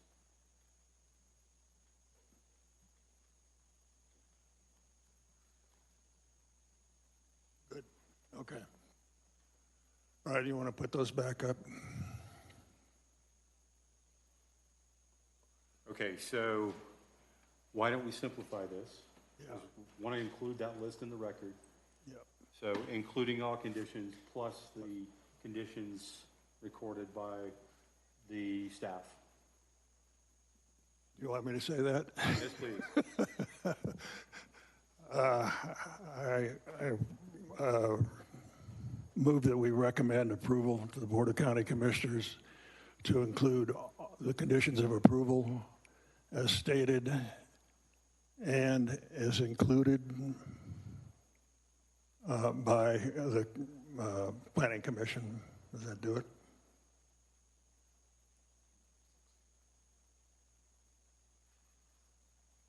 Including additional conditions 6 through 9 noted during the commission meeting. Yes, yeah. Second. Second. Let's do a roll call vote, starting on the right-hand side here. Yes. All right, I'll take the roll call vote by name, if that's all right, Chairman. That works too. Just make me last. I will make you last. I'll start at the bottom of the roll call list. Diana Edstrom. No, and I'd like to provide my reasons as to why I'm voting no. Yes, Please. go ahead. The Elbert County zoning regulations that relate to the 1041 Article 10, yeah, that one, talks about the specific purpose and intent of areas and activities of state interest. And they've listed 11. I will not bore everybody by reading them. But it talks about ensuring that growth and development in Elbert County is safe, efficient, planned and coordinated manner. It's to promote the health, safety, and general welfare of the people and environment of Elbert County. It protects the beauty of the landscape and natural scenic characteristics. It also serves to protect and enhance wildlife habitat. And it goes on from there. And then there are, I believe there's 21 different criteria that are to be considered in the approval process. And Bart, maybe you can help me with this, but in those zoning regulations, it's 17L1F2, it states that if the Planning Commission determines that the proposed project complies with all of the applicable provisions, which are the criteria, that it can be approved. And if I understand what that's saying, if it's saying all, which seems to be pretty specific to me, if there's one criteria in there that you don't agree with, it does not have... Commissioner, that's exactly the way you vote these criteria. I'd like to finish. And I appreciate that, but we also have 8 other commissioners that we need to get through. I realize that, but this is a very important application for this county, and... So you voted no, and you've listed conditions. If you don't want to hear everything I have to say, that's fine, but it's also part of my responsibility as a commissioner to make these types of recommendations to the BOCC. What are the recommendations? Let's get to that, and as opposed to the criteria that you're listing. The criteria is, okay. I'm voting no, thank you. Dan McCollum. Dan.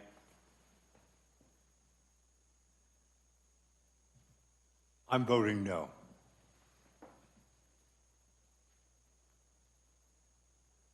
Commissioner, do you have comments? Do you have comments?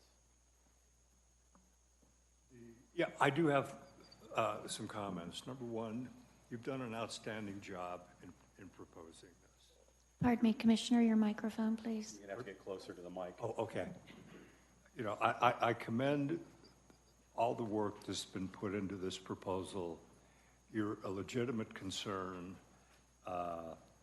And my biggest concern is the compatibility of this versus the neighbors. I put myself in the position of many of the people in this room, and in good conscience, I have to represent them as if I were one of them sitting in here, you know, facing the same concerns. And honestly, you know, I'm a new commissioner, but one of the biggest concerns that I have, and one of the reasons that I am a commissioner, is because of the number of high-density development projects that have been approved in recent years that I don't believe are compatible with their surroundings, and I use this as another example of that. Thank you. Kyle DiNardo. No. My vote is no. Based on the current submittal, applicant has not shown how the project will not degrade paleo, historical, or archaeological sites with their current submittal. Applicant has not shown a reasonable effort to provide landscaping and screening besides what CPW has recommended. John Gresham. Aye.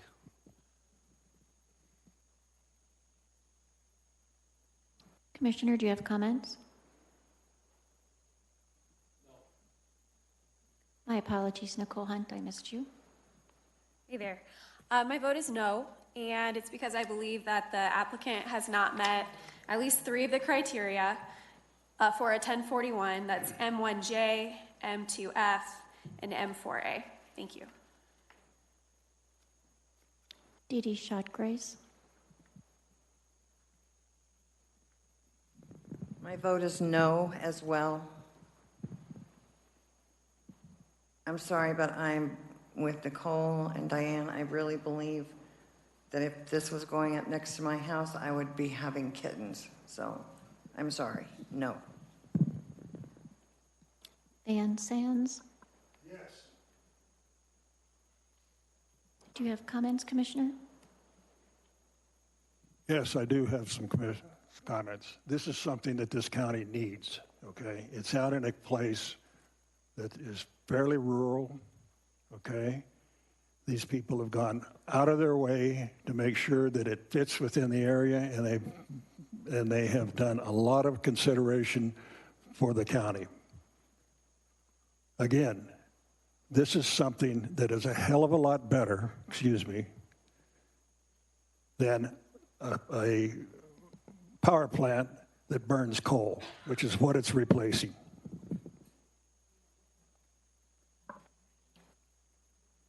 Robert Politik. No, I believe that even though they have checked all the boxes associated with compatibility to the current standards, there is an interpretation when it comes to the landscaping and the protection of the surrounding area and the surrounding landowners that has not been duly looked at by them. And so I believe that even with the stipulation, there's not a hard requirement for them to do it. And so I just think that if they do this in the next time around, that they would take that into consideration. Kevin Kirkwood. I also vote no.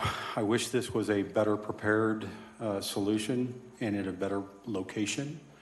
It is something that the county does need, but it does not need to fit inside of a 1,100 acre plot that is on a highly traveled road in an area that is not adequately screened, and you will look at pretty much a mile long of nothing but solar panels, even though they're 1,000 feet away.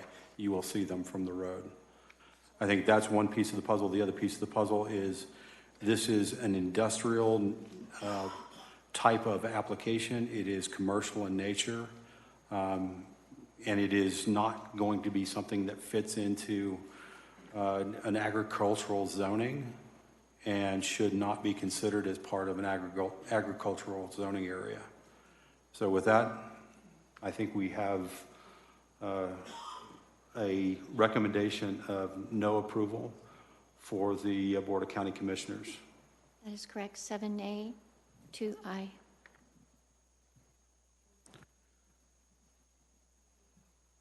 Fantastic. Sundance Solar Special Use by Review, SUR 2024-0028. Same process. Do we have a motion? I recommend that we vote no. So you would recommend that we vote no for special use by review, SUR 2024-0028. Yes, exactly, thank you. It's my first motion. No, welcome. Thank you. I'll second that. 1041 hasn't been approved. Roll call vote. I'm sorry, Commissioner Edstrom, could you repeat your motion? Thank you.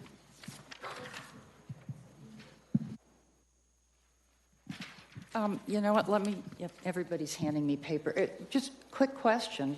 If we turn down the 1041, do we still vote on the SUR? They are considered two separate matters, and we do need to vote. Okay. Yes. Okay. Agreed. So,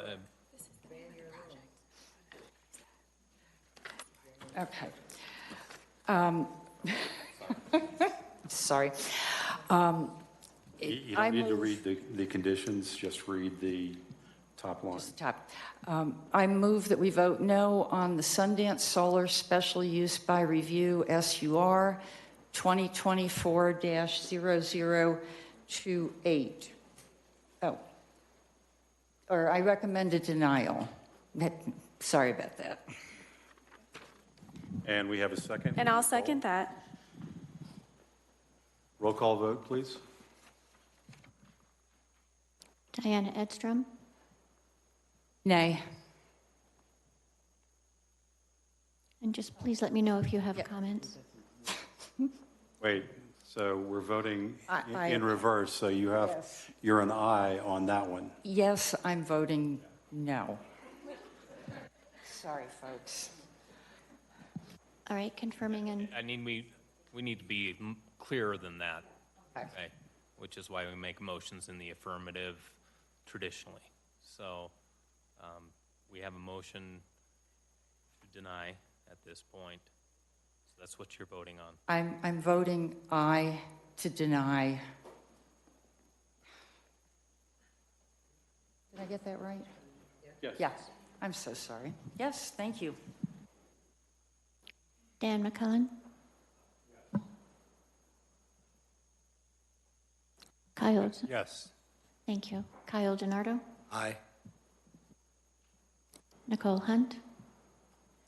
Aye, and I just wanted to clarify that I believe the applicant has failed to meet the criteria, specifically 3E5, A, F, and G. Thank you. John Gresham.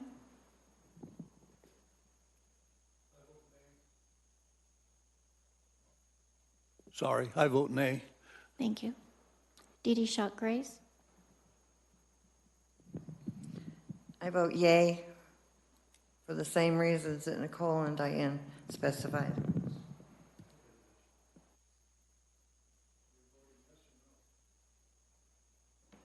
Van, if you agree with the denial, you vote aye. If you do not agree with the denial, you vote nay.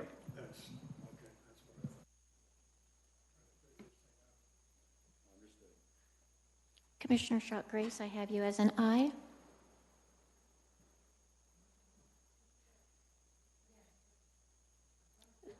Yes. Van Sands. Me? Nay. Robert Politic. Aye. Kevin Kirkwood. Aye. This is a situation where this is not compatible with the surrounding community, and the processes relating to that community are sadly missing.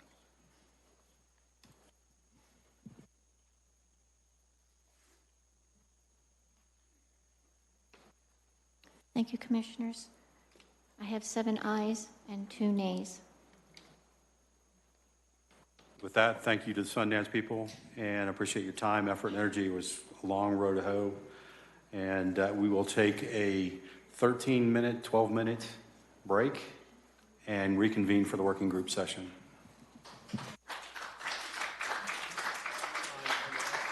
Is there conditions? No.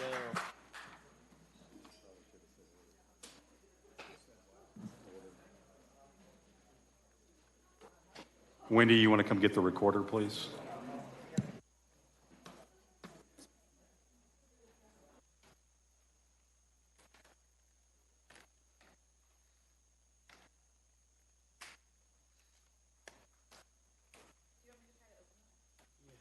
Thank you.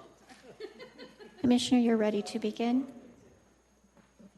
All right, I don't think we need to do anything other than just open up the working group session, so we don't need a motion or anything like that, so let's just go ahead and open this up. This is a working group session to consider changes to the regulations, rules, and it's pretty much a free forum. We've all put in bits and pieces of this, and at the end of this, I'd like to get out of this a prioritized list of things that we want to accomplish first to begin with, and maybe consider some of the recommendations that have been already put in, that Jennifer has graciously put into a document. With that, I think the architectural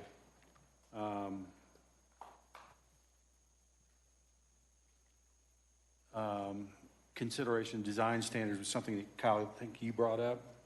You want to go into a little more detail there? Yeah, let me pull it up real quick.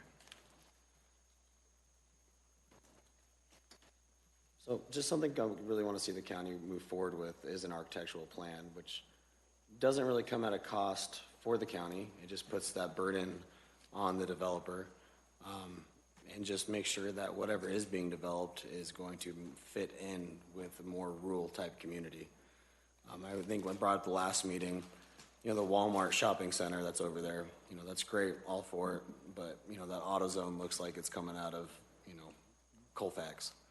So I think we can definitely, Jennifer, I think I sent you kind of the Woodland Park thing, if you kind of visit those types of areas. They're just very aesthetically pleasing, fit into the surrounding topography.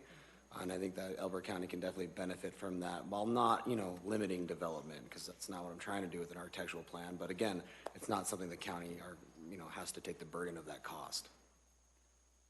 Is there an archetype for us to follow on that? Yeah, You mentioned one area. Do they have that well documented, well considered, things that we can put in front of our development community or developer community? Oh, and just a quick question. Are we referring to a current zoning regulation that we want to build on? Well, I think this one is pretty much a broader scope than that. It's like we don't have, as an example, we have landscaping standards, but we don't have water standards that will allow that landscape to survive. We don't have a common look and feel in terms of how we're presenting it. It's not focused on the rural nature of Elbert County, the farming community that we are, things like that we're looking at. Oh, no, I agree. You're absolutely right. I was just wondering, though, if we've got a framework in the zoning regulations right now that would be worked off of or expanded, or, are we looking at anything specific, or are we starting from scratch? I'd say more or less starting from scratch. Okay. For sure. Okay. Yeah, this would be if you all wanted to, go this direction on this subject, it would be, we have very little to none in the existing regs, so. Jennifer, I think I sent you design standards that Woodland Park already had in place, and that's just one. I can provide others as well, but it's nothing, I wouldn't say it's crazy. It's 7 to 8 pages of different design standards per zoning regulation, so. And would there be a decision on what? Well, it would be in the design standards that would be within the code. It would be in the design standards that would be in the code. The design standards, I think we can have a discussion about that, don't you think? We are still broadcasting live, so please, everybody, use their mics. Yeah, all right. No, I'm trying to determine who would be the person that put those standards together. Well, who's the person that puts any of the standards together? You find examples and you talk about it as a board, and then you are the ones that put those design standards. Well, that's what I'm trying to figure out. Who does it? Okay, so I think this is a process question, which we can address. It is a process question. A process question. And so, Mark, I think you would say, first we're going to have a discussion as the Planning Commission, and then what from there? Yes, yeah. So this would first, we have this discussion. If you guide staff to look into this topic further, then we would do that. We would do research, compare other jurisdictions like the one that's already been brought up. And then from there, staff would put together an example of architectural and design standards and then bring it back to you, the Planning Commission, for your review and consideration. And you can do the wordsmithing, the omissions, the additions, and this is the group that would work through it, of course, before it would move forward to the Board of County Commissioners for consideration. Okay. So Mark, how would that look? I mean, is that something that you would work with an architect on, or is it something that you would look at other rural communities that currently have standards in place that we think would be compatible with the look that we're trying to achieve? I mean, especially when you say we're kind of starting from zero. Yeah, great question. Yeah, so we'll basically, a lot of times with regulations, you want to use resources that exist out there, existing standards, yeah, exactly. I was going to use that expression. That's truly it. And then you get some examples put together and consider them and just see what fits best from what you see out there. And then, of course, we as staff, with your guidance and your creativity, we can get creative, and you can come up with really anything and everything you'd like. But we can at least start with a model, something that exists out there, and we'll get your temperature on where we think where you want to go with it, and that allows us, when we conduct the research, to ensure that we're going down the right trail. So these are mainly for commercial sites? And that was the question I was going to mention. It's a good one to ask this group.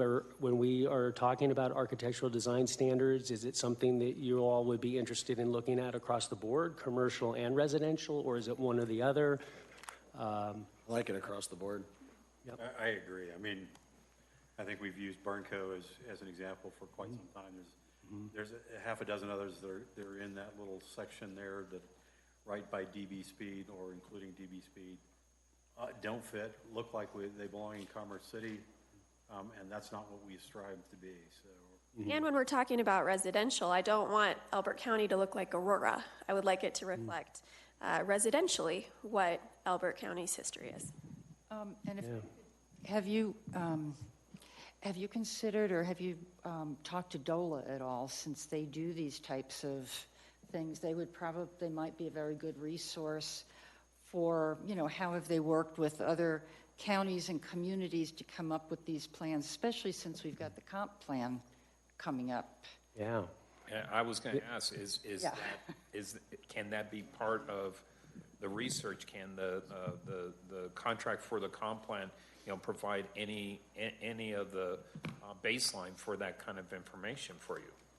Yeah, I mean, we certainly can utilize any and all our consultants that we work with, and try to get examples or ideas, and then of course the Department of Local Affairs, like you mentioned, Diana, DOLA. Really any resource, anything you all have too, right? I mean, one example specifically has already been brought up, but if there are others, that helps us when we want to go do the investigative work on it. So we're very open to any suggestions on what pathway to take. Can I ask, in terms of timeline, how far out is this from coming to us for a vote, if we start the discussion right now? Yeah, I think a lot of it will depend on which topics that you all decide on in terms of the prioritization. Some, like this one, would be new, right? So this is going to, take some work. Some others, like the Economic Development Zone, the EDZ, that one, has some substance to it as well. So, and there's a couple pieces to it, right? To answer the question directly. One is, how substantive are we talking about? Which topics do you want us to go after? 2-3 major topics that require some research and work, or is it something that's just an example that might be it's just a couple lines that you add or modify, and it's a really. Can I suggest a process? And I'll let you jump in here in a second. But why don't we go through these individually very quickly, brief description, here's what we think this is about, and then we begin the process of thinking through, okay, so which is the most important? What are the things that have the biggest impact? I mean, I agree that this is an important one. It's significant, but I think it's got some legs in terms of how long it's going to take to achieve. So I think that's a good process step. Yeah. And some of these are quick hits. So, Diane. And if I may comment too, just one thing further on that question. I think there's also, something that we as staff consider, and that's utilizing consultants to assist us with these type of endeavors, and especially when you start looking at bigger and broader, more substantive changes to land use regulations. We need outside support to accomplish it, and especially if there's a time frame and a consideration at play. For some of these, absolutely, 100% agree. You're going to need outside support. You also have the comprehensive plan, whatever we're calling it these days, work that's going to start, and all of this will feed into that comprehensive plan at some level. Yes, for sure. So in brief, the response, these type of activities with regulation updates, it can be 3 months, it can be 6 to 9 months. It really depends. And even just on a more basic level, just starting like in a situation like this where we're together, with the planning commission, with y'all, and we're getting some ideas on which direction to head, and then you got staff needs to get in and start working on it. Then we got to get it back to you in a work session again. We need to do an agile approach where and then we put the ideas out there. You guys come back with some solutions. We refine, give it back to y'all, and or a contractor, so that we can go through this process. And if we need a contractor, I'm sure that we need to have the discussion with the board and talk to them about funding and those elements as well. So and that's one of the fun things that you get to do. So. Yeah, and we have in fact had some early conversations with senior leadership on this very subject about assistance and outside help for us on this type of activity, and it seems like we have support, so that's really good. And then finally, just to close the loop on that in terms of like the timing, and just as an example, once it goes through Planning Commission, then in the regulations, there's a 30-day noticing requirement to get to BOCC, so you can see, there's a month right there. So just even a simple kind of, regulation. Is that a regulation that's open to change? I believe so. Is that on this list? I didn't see it, but I think it needs to be. So. Yeah. Some of these also have a significant public component.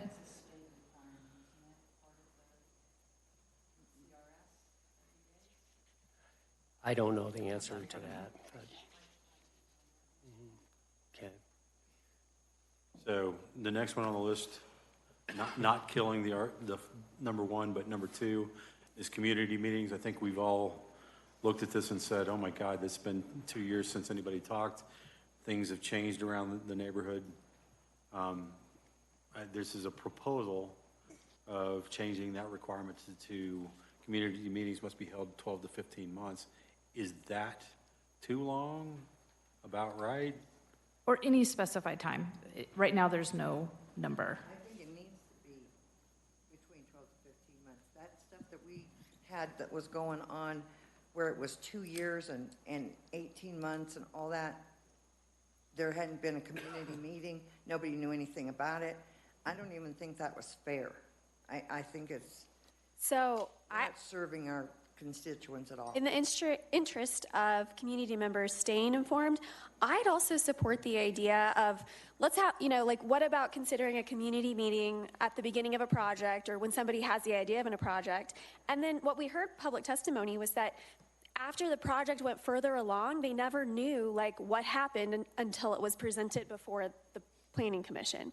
So I wouldn't even mind considering requiring a second community meeting once there's a project that's more fully developed, maybe even before they come to the Planning Commission. That way the neighbors get the chance to see, okay, so this is what this project would actually look like now that it's a year later, and they're getting ready to go before the Planning Commission. So I would suggest that maybe we offer or change the regulations to require 2 community meetings, one that's held much closer to the time of the application being presented to the Planning Commission. So we've got some more room to wiggle on this one as well. Because one of the things that I know is on the economic development zone, you do require a community meeting for most EDZ elements, but it can be waived. And so the question becomes, is that something we want to, you're nodding, you're shaking your head. A community meeting is not required for an EDZ site plan, which is, I think, an issue probably for folks. Oh, definitely. So it skips Planning Commission and a community meeting goes directly to board. My bad.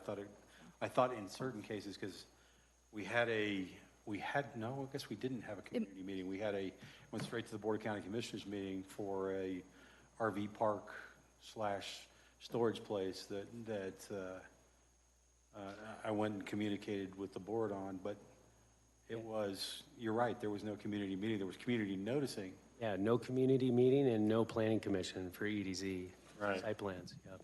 And if I remember when the EDC got put in place, the purpose of it was to shorten that time frame for businesses to get themselves up and running. And I just remember having this conversation with Grant when they got the medical place in Matheson up.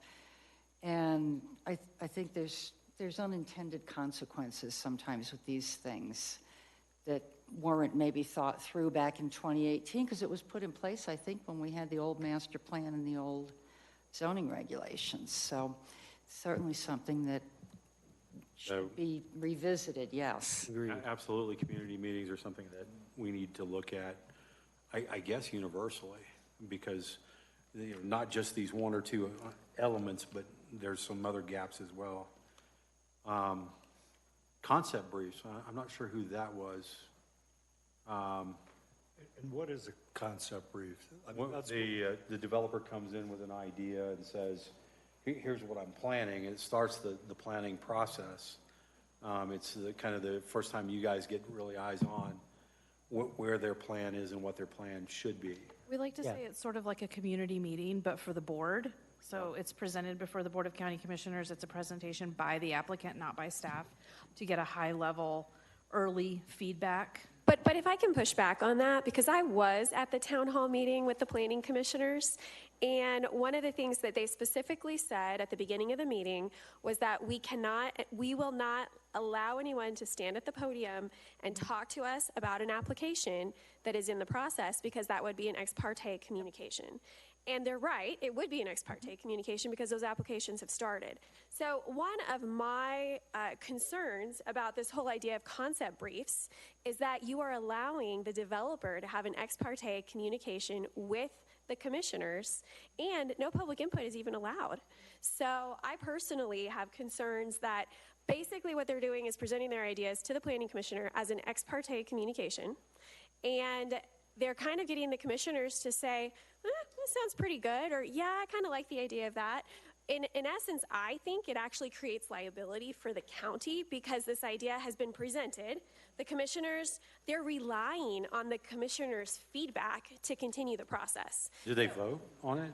They don't vote, no, but the commissioners have been informed about what their plans are, and that's what they do at the concept briefing. They sit across from the commissioners and they tell them what their plans are.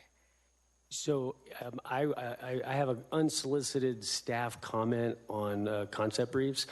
Quite candidly, when I first came to the county, I was surprised that this practice existed exactly, and my colleagues have heard me say it before, and just exactly to your points, Nicole, I actually don't think they should exist. So that's kind of a novel approach. We usually don't strike something, we usually add to it. So I actually like the idea of striking something. So what do we lose if we don't have the concept brief? Do we lose anything? Well, they'd still have to go through a pre-application meeting with staff, right? Yeah, the concept brief in the sequencing and the timeline, just so you're all aware when it happens and how it falls. Basically, you have still a pre-application meeting, then you have a community meeting. The applicant runs their own community meeting, and then the next step for certain projects, the concept brief would take place. And that's before formal application. Yeah, so the idea was, okay, before a formal application is submitted, Board of County Commissioners could hear from an applicant about a proposed project. But here again, the question arises, is that appropriate to even have that conversation just because it was prior to formal application? Board of County Commissioners. Exactly. I always operated in my previous experience, if you are going to hear, if you're a planning commissioner or a Board of County Commissioner, if you're going to even think you're going to hear a case in a public hearing, you shouldn't be talking about it with anyone or have no conversations, no ex parte communication, because you're gonna be in a quasi-judicial situation, and you don't do it no matter where an application is in the process. So If I could suggest it, that does sound something for Bart, to find out how that fits in, but the old Amendment 4, before 5, and Mark, you and I had emailed about this a long time ago before I was on the Planning Commission. If I could suggest, look at that with Bart, but I think it would also be helpful to read the concept brief as it was in zoning regulation in 4, because there have been changes. I have questions about whether the BOCC ever properly changed the zoning regulation back before you were here, when Greg was here. Oh, he didn't. He did not. Did not what? We went through round and round of regulation changes, No, this regulation was before you were updates. even on the board.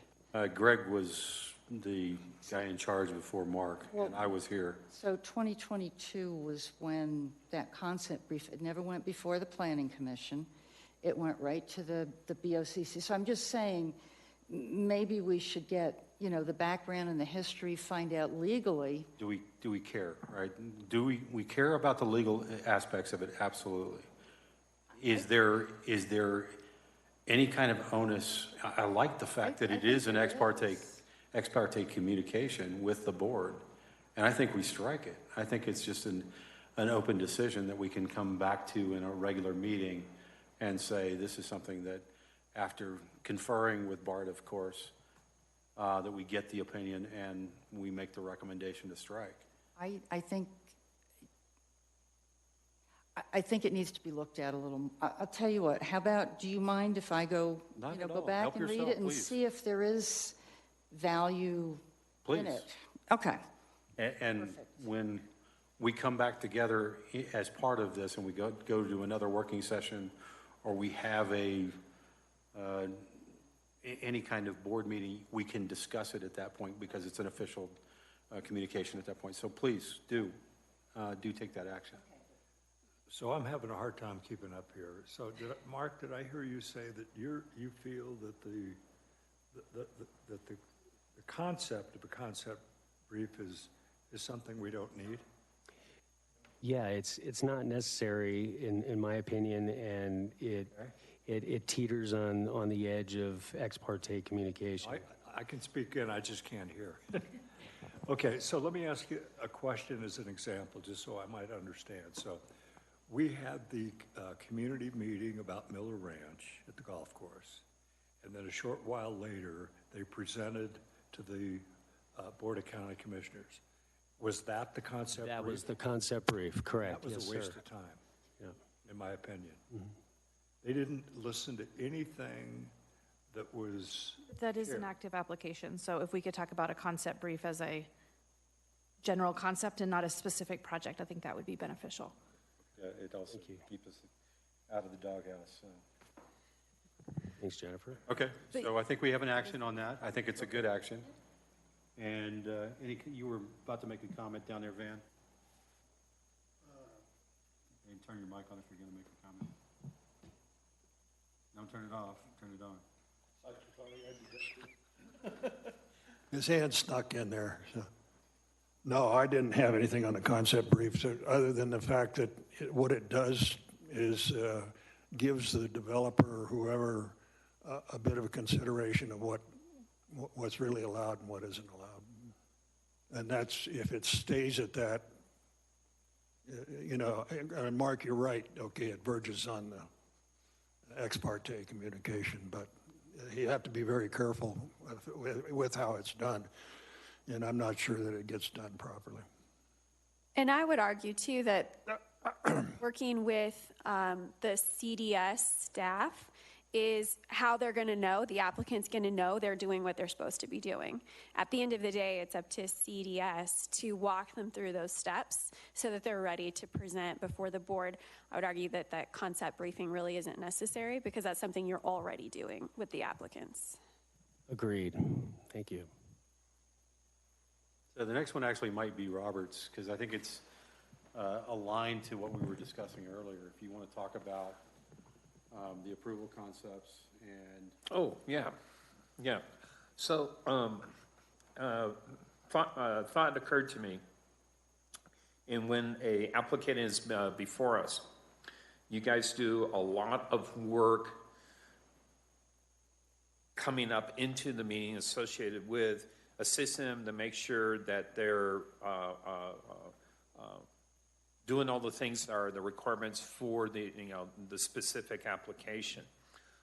So you're checking all the boxes associated with the information, and they're you know, following the existing regulations, and you know, timestamp and everything associated with you know, notification and everything else. Would it be better for staff during the staff portion of the presentation just to cover those items and not make any recommendation, i.e. recommendation for approval or whatever, and let that be the burden that we carry associated with delivery of that recommendation to approve or deny to the Board of County Commissioners? I would think that would reduce some public perception about what occurs between staff and the Planning Commission. It takes some of the subjectivity associated with certain elements of an application off of your shoulders and puts it more on our shoulders to make that interpretation and present then that to the county commissioners. You know, I've thought that many a times when, you know, just having our public meetings where people are thinking, again, well, CDS just rubber stamps everything. You know, based on PC just rubber stamps everything. Yeah, and so we need to fix that. Yeah. They got a rubber stamp too? Oh, yeah. Okay. So anyway, I just wanted your feedback because I think it puts an unnecessary contention between staff and us, personally. Yeah, thank you for that. And, you know, staff, we're very open to adjusting the language in terms of how staff's interpretation comes out in a staff report, moving toward Planning Commission and Board of County Commissioners. As you know, staff, we're not making a decision.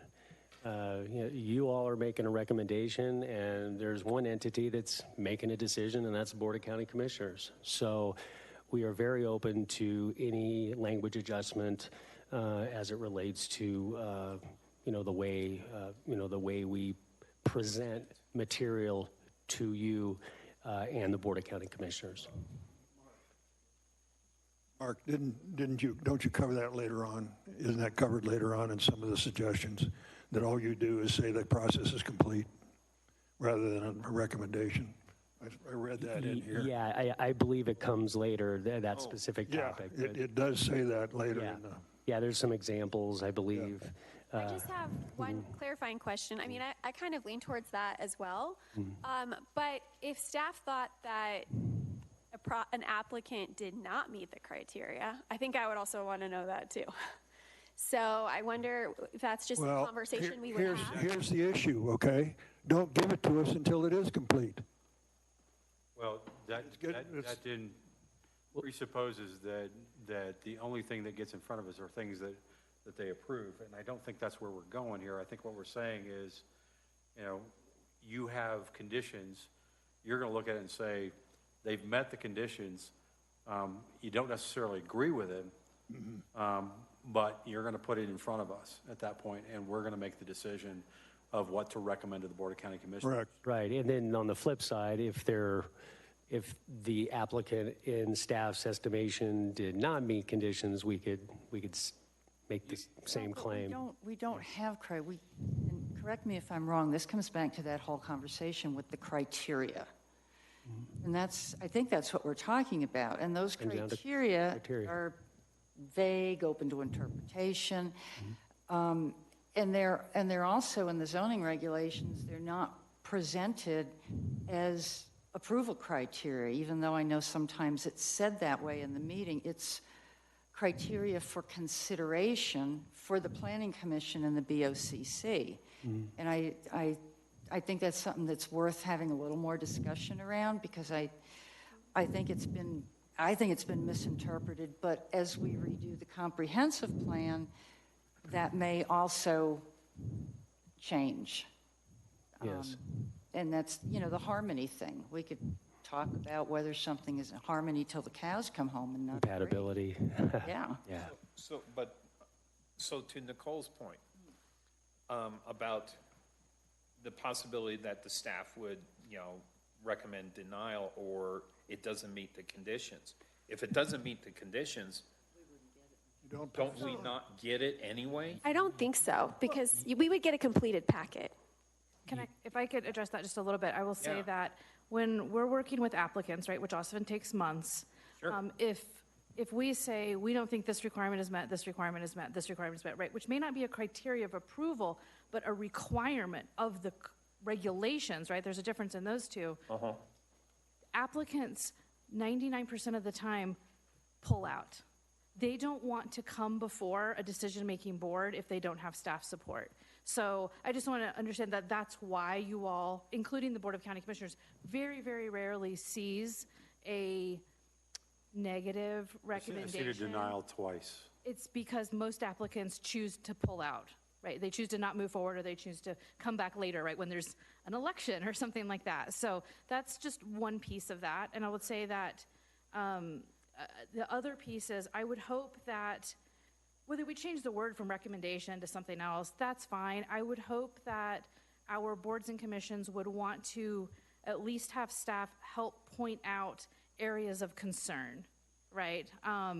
Because sometimes it is more of an issue of, we have a concern about this, we have a concern about that. It could be a consideration for you And all. you have done that in some of the documents that we've seen here recently. We've seen that concern being pointed out, and I appreciate that.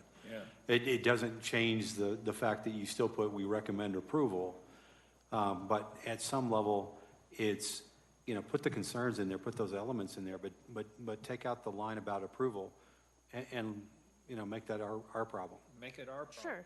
That's what I'm trying to reduce the I contention. definitely want to hear what you think is is a concern. We absolutely want to hear what you're saying and what your concerns are, but I don't think it's necessarily your burden to approve or disapprove, because we're going to take that information, we're going to make our assessment, we're going to either add or delete, considerations to, for that applicant before we send it to the Board of County Commissioners. And because again, if the public perception is there's 3 rubber stamps, well, let's get rid of one of those, and make it truly something that is our burden. think Robert's right, and I'd only ask one thing, and I know I can be very literal at times, but I really just wanted to correct this saying approval criteria. There is no such thing as documented in the zoning. It's called review criteria. Nothing in here says that these criteria, which don't have any underpinnings to them, have to be met. That's where I think it comes down to what Robert's saying. You know, you've got the zoning. Did you meet the zoning? Well, sorry. And if we want criteria approval, I think that's something we really need to work on separately. Is it crisper language around the approval criteria? Because I think it is. No, pretty it fluffy. says right here, review criteria. The following criteria shall be considered. What does compliance mean? What is? The word is not in there. Right.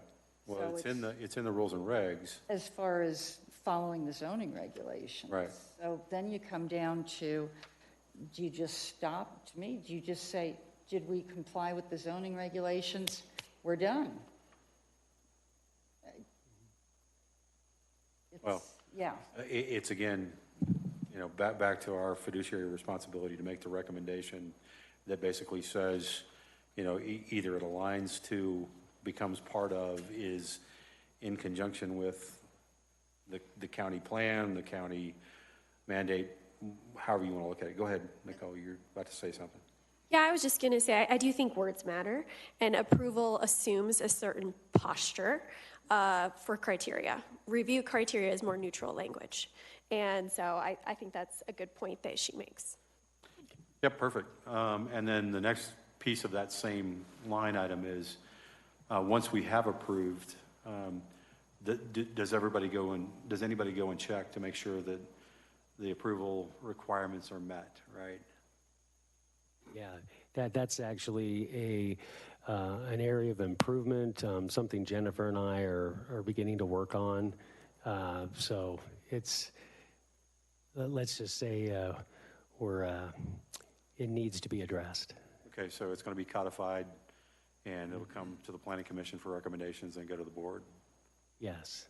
And if I could just add, because I included language about the conditions of approval as a suggestion, that I think the first thing is, I do think including time limits for when we expect those to happen, because sometimes I think some of these projects stall and then they want to like pick back up again. And so I'd really like there to be consideration of a time limit. And then the other thing is, I think it's more related to having some kind of a form, and I listed it as like create a form that perhaps you check the boxes to make sure, but I think something that's publicly available, because once a project passes, right, BOCC, it kind of, like whatever the packet was then is what it is, and it kind of disappears, and unless you go Cora, the county government, you're never going to know exactly what happened with something. So it would be nice to have some kind of forward-facing sphere where, you know, we can see, okay, so this is what's happened, and this is what's been approved, and this is where they're at. So I just think some kind of a forum would help to streamline that effort and make things more clear for the public. Yeah, it's a good idea. Thank you. Yep. So it sounds like a little more work in that area, but sounds like you have passion in that area, Nicole. So just checking to see whether you raised your hand or not. I think. Is this a working board? Yes. Mr. Chair, before we move to EDZ, I did speak with some of your one of your fellow planning commissioners early in the day who's newer to the commission, and there was a request for a little bit of context about what EDZ means. And so is it okay if we just have a very high level explanation? Sure. Do you want to do that, or you want me to do it? We can do it. I can do it too, because I have my opinions. So. Wait. Play by play in color. Fine. We can yield to the chair. Of course. But I think just from a high level perspective, right, that an economic development zone are areas identified on a map. It's on our zoning map. I have it if we want to look at it here. You want to pop it up? Because I have an opinion about how we've structured that, because it is pretty all-inclusive. Look, there's the whole county. But we can zoom in, and these hatched areas along some major roadways are identified as economic development zone. And again, from a very high level, what that means is there are some abbreviated processes available to development within that zone. And we have in our land use table, and it's in that packet as well, a whole bunch of uses that are allowed in the EDZ regardless of the underlying zoning. All sorts of things, right? Sort of irregardless of, or regardless, I forget how to use that, right, where they are, right? And so now there is a required approval of a site plan. That process is what we were mentioning earlier. There's not a community meeting required. It doesn't go to the Planning Commission. It goes straight to the board. So I'm sure there was lots of discussion when that was put in place well before my time about the types of things it was trying to achieve, but I did want to just make sure that everyone is kind of aware of what those processes are. And I think, well, I'll say most of the non-residential projects that I'm aware of, at least in the last few years, have all been developed through the EDZ zone, right? If you look at this zoning map, right, you don't see industrial or commercial zoning. And I'll apologize because I look at that and say it's a free pass. Sure. And while the intent was to streamline the process, it gaps in terms of what we allow in spaces that are out there. So as an example, RV and boat storage, storage facilities in general are things that are popping up all over the dang place. And, you know, do we want our neighborhoods, our scenery to become the landscape of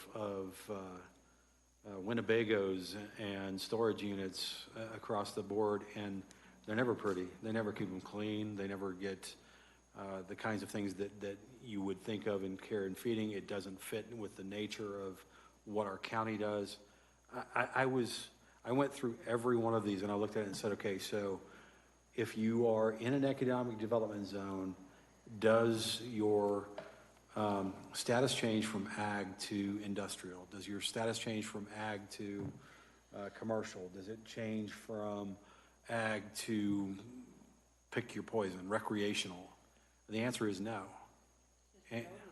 And yeah, and to me, it does not. I was of two minds. It was like, okay, so we either go through this line by line or we strike the economic development zones across the board, across the county, and make them follow the pattern of, are you doing commercial work? Are you doing et cetera? You know, we make it easier in some of the areas that are major thoroughfares, but not, you know, Singing Hills was one where, you know, we've made that into an economic development zone. That seems to be ridiculous. This whole thing around the Kiowa Bennett Road, right? It's a major thoroughfare, yes, but I mean, you're getting into nothing but ag zones all the way out till almost, you know, the question becomes, is this our new Commerce City zone? The answer is, it could be if we let it. Does it bring any real revenue in for the county to, you know, offset the 80% of the tax revenue is residential versus the 20 commercial? I mean, is the county really benefiting from the storage units and all of this stuff? Not so much on those. Oh, sorry. Yeah, it depends on the commercial application, if you will, as to, you know, that 80-20 concept you brought up. And what Diana's referring to is in Elbert County, we are one of the most skewed counties in the state, if not the most, when it comes to property tax revenue, weighted residential versus commercial.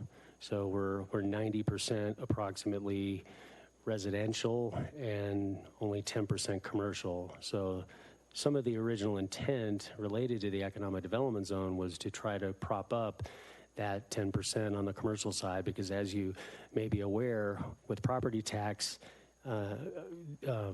formulas, It's much smaller on residential than it is commercial.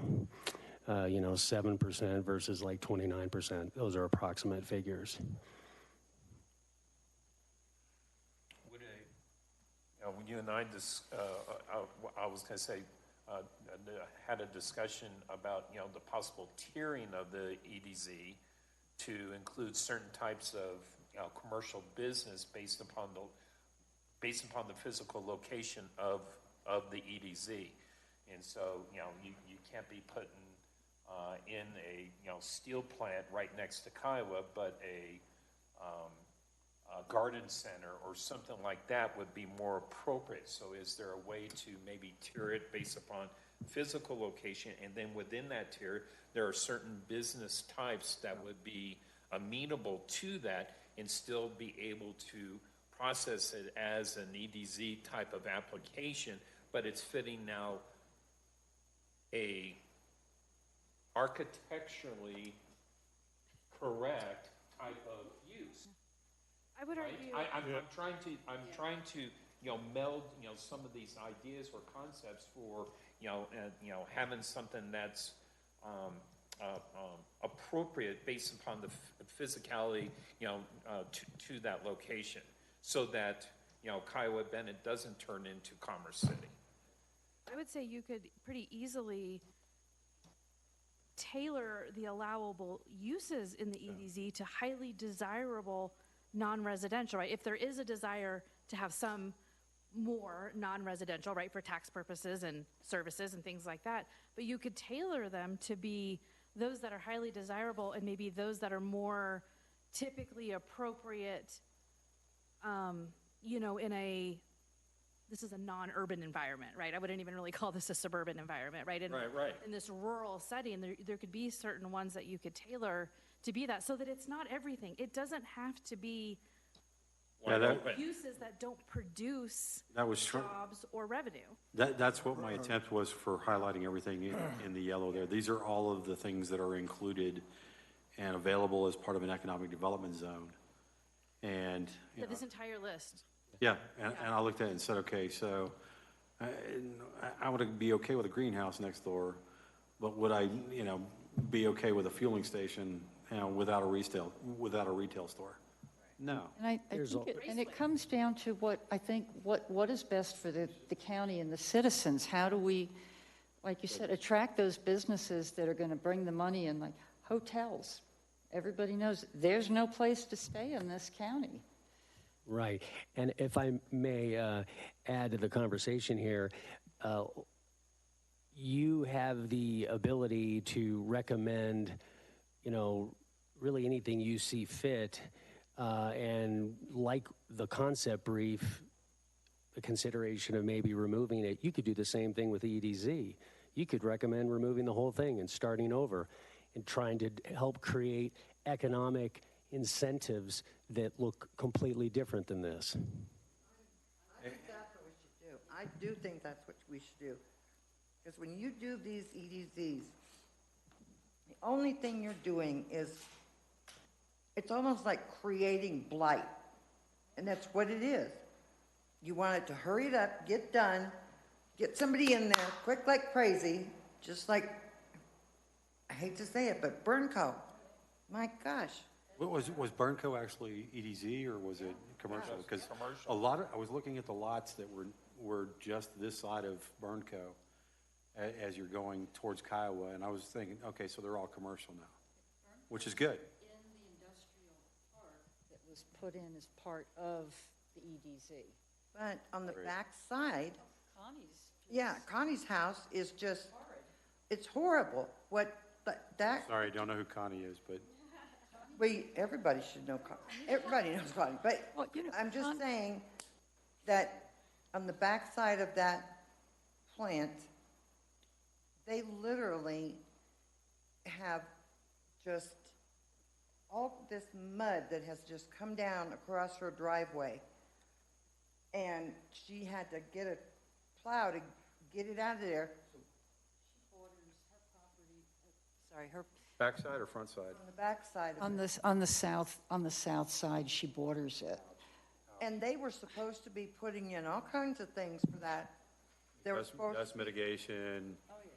Yeah, and they haven't done any of it, so there's nobody to go out there and say, Well, I got called to account because I said there wasn't a code enforcement, but there is code enforcement now. So the question becomes, does code enforcement have teeth, right?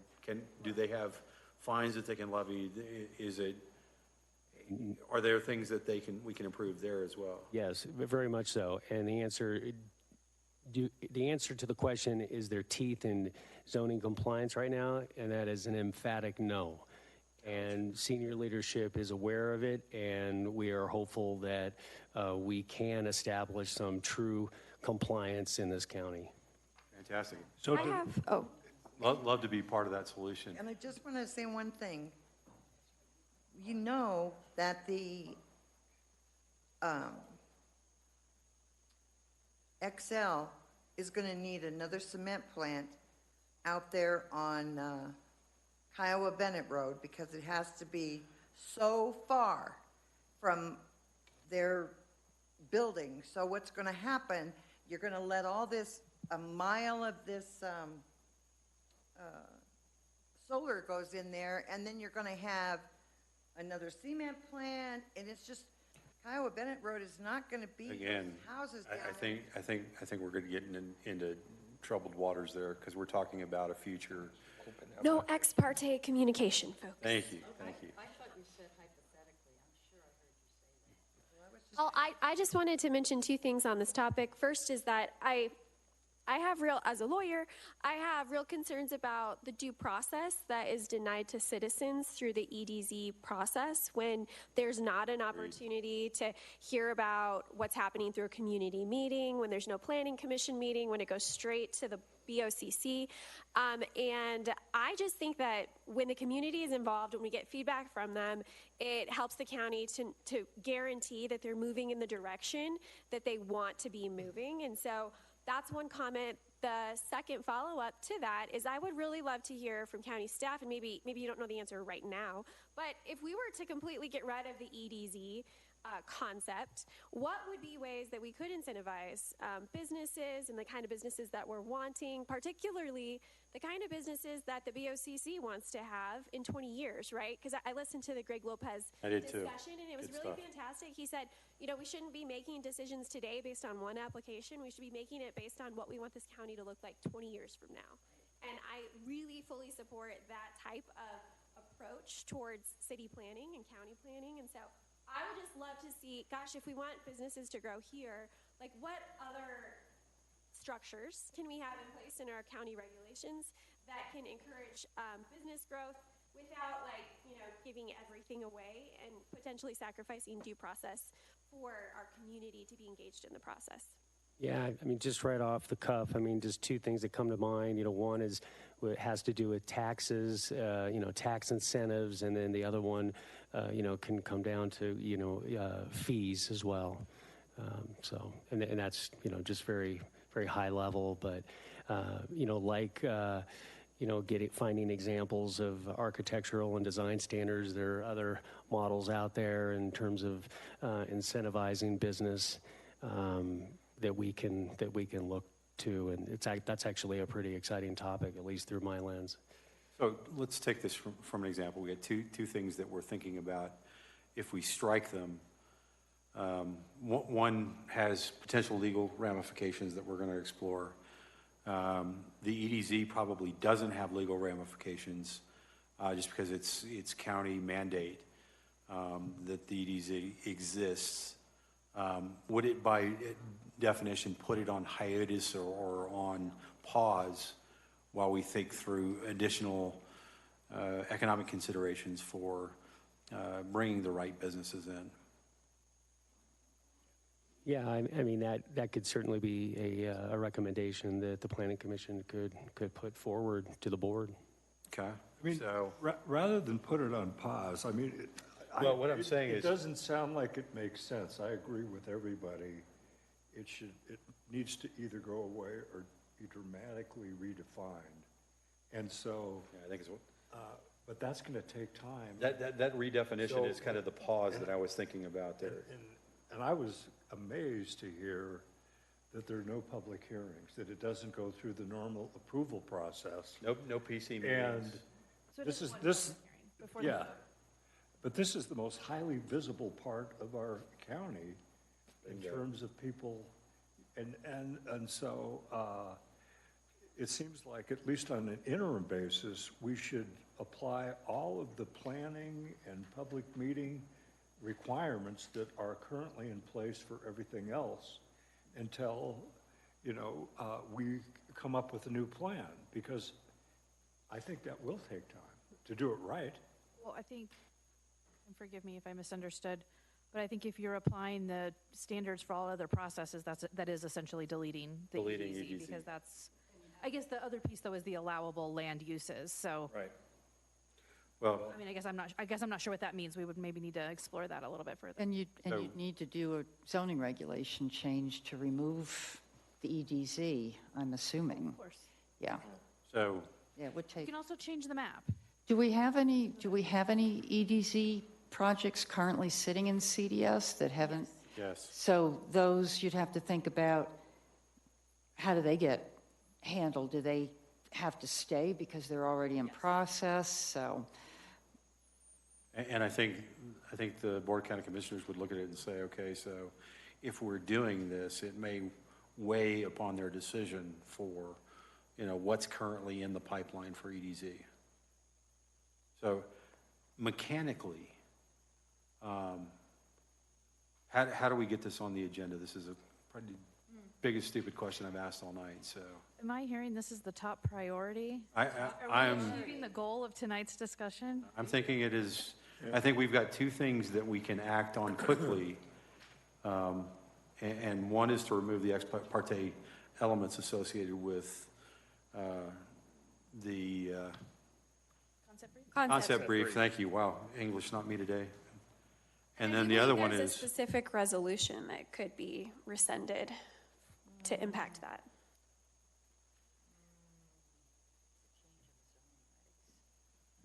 Resolution 22-27. that's the one that approved the change in the concept brief. That didn't remove it, though. That would be one thing that would need to be done. We could certainly explore the legalities. so take guidance on the mechanics of how we make those things happen. And sooner rather than later. I think the idea is to change the zoning regs. We strike the zoning reg and follow all natural processes associated with. Elbert County regulations and zones. So would that be two removals, essentially? Two removals. Concept brief, the EDZ section, and then we could just make some other housekeeping corrections, and that be phase one of regulation updates. Is that accurate? How about that architectural design standard topic? That's a good one, but is Well, that a we've got- second tier or on the priority list? I don't know why we have to stop the Only six- tier one. Let's keep going on tier one. Just in terms of timing. In terms of timing, right? The architectural standards, I agree, fantastic. Couldn't support it more. The public will be involved in all of them, right? And there may be a lot I'm of particularly public comment. interested in seeing community meetings and then notices for projects addressed sooner rather than later.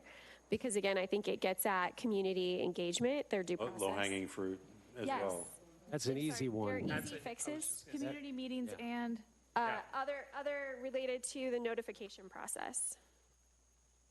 Okay. So we've got three. So it's number 7, but there's several things listed with number 7. But these are things that I think are low-hanging fruit. And I think I've seen a proposal in terms of what that should look like already. I mean, you two worked on it. Which one? The noticing, public The notice. noticing and public meetings the timing's more appropriate prior to the presentation to the planning commission. That's easy. Ooh. These all just, but all of these, yeah, it's easy because yes, you're right. It's just changing. But we still have to go through the whole zoning regulation change process and the 30-day notice and all Yes. of that. So it's easy, but it's a little slow. Yeah. Yeah. Yeah. It's too slow, but it's the reality at this Does the point. landscaping warranty fit into the concept of the architectural plans? Yeah, so I think that's 6 lines up with 1. But I do think that this warranty potentially is more about like the larger high density developments and whether or not like they maintain the responsibility for that. So I think it could land in other parts of the zoning regs, not just the specific, architectural designs, but within those high density development PUD amendment type. Yeah, for sure. Thank you. So that's an example of one that there's already a regulation in place. So, right, it's literally changing word 2 to the word 3. So that's a little bit quicker in terms of, I say quicker in terms of discussion, right, and debate and all of those things, right? Because things like architectural standards, I'd be surprised if everybody just agrees on the first. What? On the first go around. Yes, that's exactly what we want to see. So that may involve some time and some, we could do a really fun visual preference survey or something. We get into some exciting things. Yeah, it's Swiss landscape, not for me. So. This is not Leavenworth. Where did we leave? So are we on public notice? So the one thing that popped up to me in here was extending the area that notifications would go out, however we decide and what should get it. But I did just want to point out that certified mail costs $4.85 per. I'm not saying we shouldn't extend from a quarter mile to something larger, but I think we need to take into consideration the financial implications to applicants for doing that.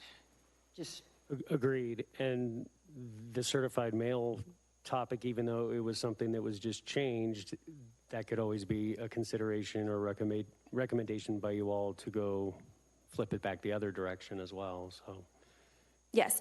Well, I personally think that when we're talking about notarized certifications, that the thing is done the way that it's supposed to be done. I mean, that's what the notarized signature is supposed to be, is we mailed all of the letters out. I personally would err on the side of informing more people if it's a project that would have significant impact.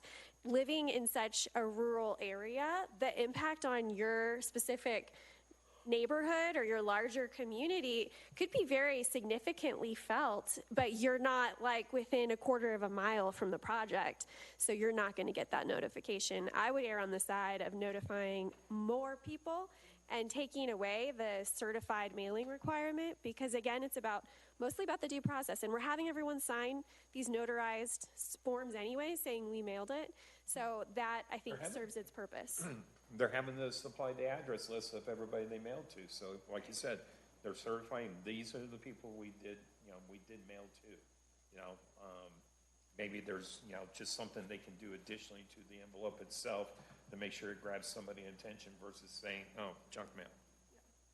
Yeah, certified's a little onerous, can be, and like you mentioned, to, maybe expand the radius and try to reduce the cost, to kind of equalize that.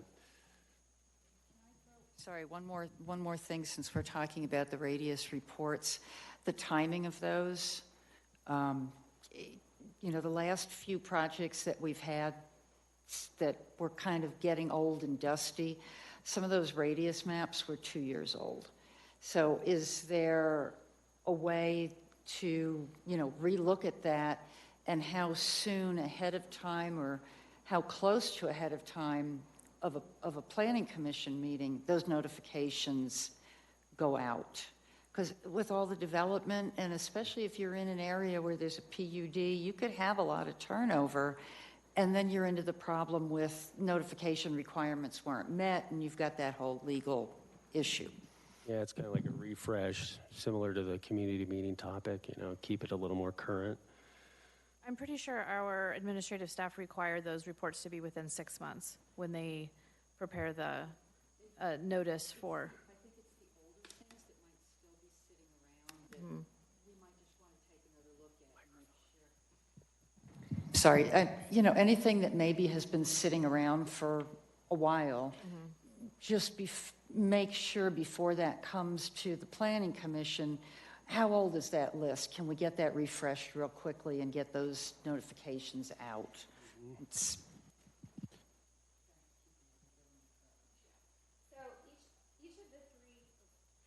Each of the three suggestions for public notice were things I submitted, and I just wanted to briefly just run through them. The first being, this one is about like signs posted, and the suggestion that I have here, which is about the notice signage being at least 4 feet above the ground, with the bottom of the sign at least 4 feet off the ground. I had another piece of language in there saying that the letters would be at least 4 inches tall. Now, those specific specifications I actually took from Douglas County zoning regs. What I've noticed is that in many of the surrounding counties, it's much easier to tell when there is a planning development or land use request in process. It's very easy to tell because it's so far off the ground, it's larger lettering, and it's clearly not a garage sale sign. I just have concerns that the way that we do it right now, with it being on the T-posts, many times like 4 to 6 inches off the ground. On T-posts, it looks like it could be a garage sale sign. A lot of garage sale signs are yellow. It's hard to read, and it should be very clear. Again, I think it's about due process for citizens. To lift that up, it is 4 feet off the ground for Douglas County. Letters at least 4 inches tall. Makes it easy to read, very clear. Usually they're on like 2x2 posts. Actually, I go by a Douglas County sign for that zone that basically just before you go into Parker, off of, I guess, what is it, Hess Road now? It's probably a City of Parker sign. It's actually says Douglas County on it, but it's The old one. yeah, it's not as big as you would expect it to be. They're pretty big. The 4 inches, they're not doing The 4 letters, inches. is that what you're saying? The letters aren't 4 inches. That would make a huge sign, by the way.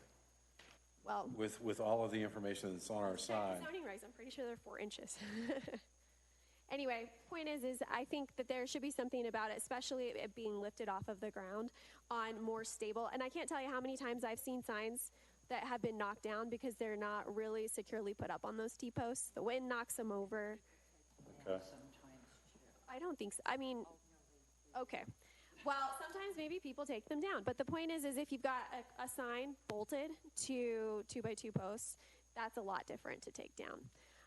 So that was one of the recommendations. Another one, I've noticed, I brought it up a couple of times, that we've had just random people that I've asked, who signed this notarized certification that this notice was done? And it was like the applicant's brother or the applicant's sister.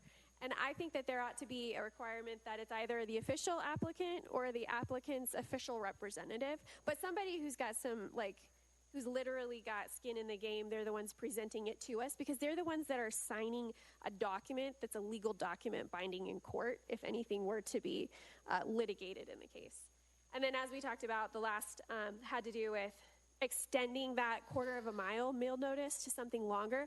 I suggested 2 miles, but I'm open to whatever other suggestions there are. I just think that whatever projects have significantly high impact, we should be informing more people. 2 miles in a rural zone makes sense.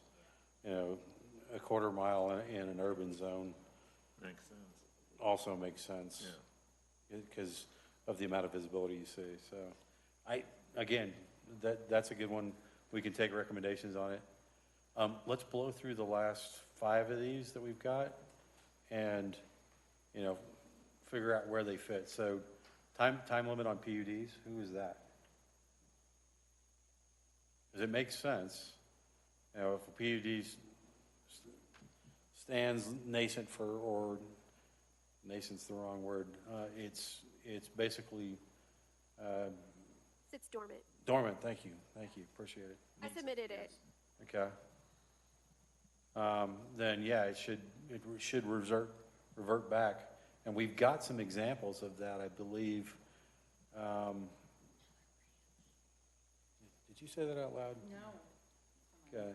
but there's a couple of them that are like that. Yeah, the one question I have on that has to do with just, economic downturns, for example, like, if there's, everyone can reflect back on 08, so let's just say you go 5, 6, 7 years and there's no development and, how do you address those situations? I think that if the circumstances are such that the economy was so bad that it could not be developed, that there's still a process that they can submit for a rezone when the situation is better, when the financial situation is better. And then we've got an acreage minimum on that same PUD line. 2 acres recommended for all PUDs. Yes, I submitted that as a place for us to jump off and have conversation. But, one of the things I think that a lot of us heard in the last couple of years is that high density development isn't really Elbert County, but we're seeing a lot more of it. And I'd like to entertain the idea that we could consider some acreage minimums for residential homes. That's part of building a future of what does Elbert County look like? Do we look like Aurora 20 years from now, or do we look like something different? And so I think we should consider, maybe it's not 2 acres, but I like the idea of 2 acres. But I just think we should consider, do we want to be Aurora in 20 years from now? Will that be will that be part of the comprehensive? Technically, I don't think. With the comprehensive plan, it's much more philosophical, It'd be more high ideological. level about housing in general and maybe density in general, but it's not going to. But it would be codified in the rules and regulations. Correct. So the comprehensive plan gets codified in the rules and regulations, should be.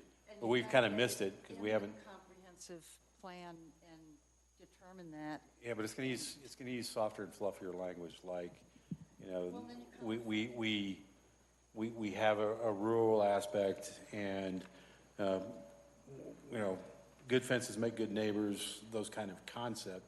Okay, so I'm not opposed to including it in the comprehensive plan, but all you have to do is look at our current zoning regs to see if you're residential ag, you're a 10-acre minimum. If you're agricultural residential, you're a 10-acre minimum. Right. So our entire zoning regs are based on the idea of minimums in order to qualify for a certain type of zoning. Yep, not opposed. I'm going to add on to what you're saying. And the one thing that we don't have in this county, and I've gone back and researched it, I don't know if we have in many, many years, we don't have physical zoning districts. If you look at the zoning regulations, it calls zoning a zoning district. But if you go and you look at Elizabeth, for example, and you look at their map, the way they have their town set up, you can only do X in a physical area of X. Doug Co does it, Jeff Co does it. I'm not saying we should, but without that type of zoning designation, anything can be done anywhere. So and that comes back in a way, I think, to what you're talking about with 2-acre minimums.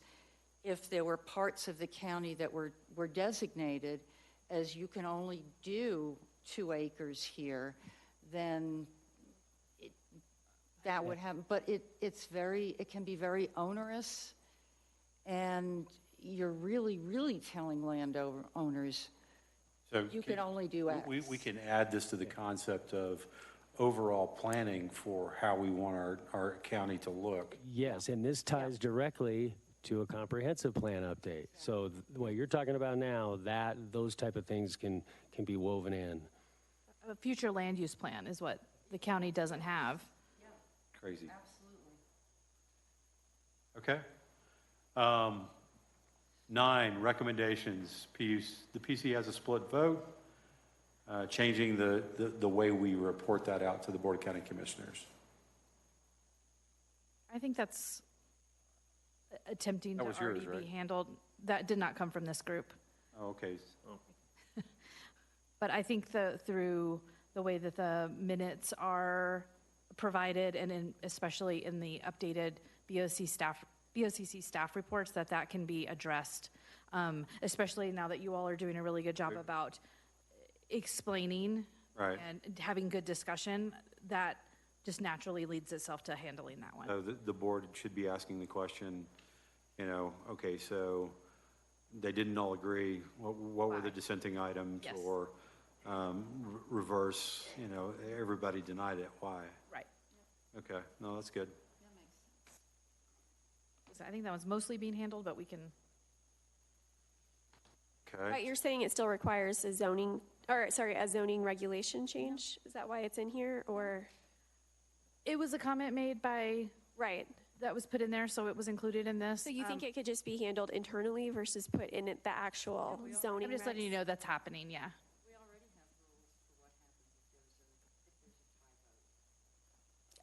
But it's more about like specifically requiring staff to report it a certain way. But you're thinking that doesn't need to be laid out. Right, really, like the details of a staff report aren't really codified, right, in the regulations. Again, we can adjust those as necessary, but I would, sometimes we can get too bogged down, right, if we can't add things, if it's all codified, if you want something new, we can't add those. And so, again, I think that's already happening. I think that's really, that one probably maybe belonged over on the policy page.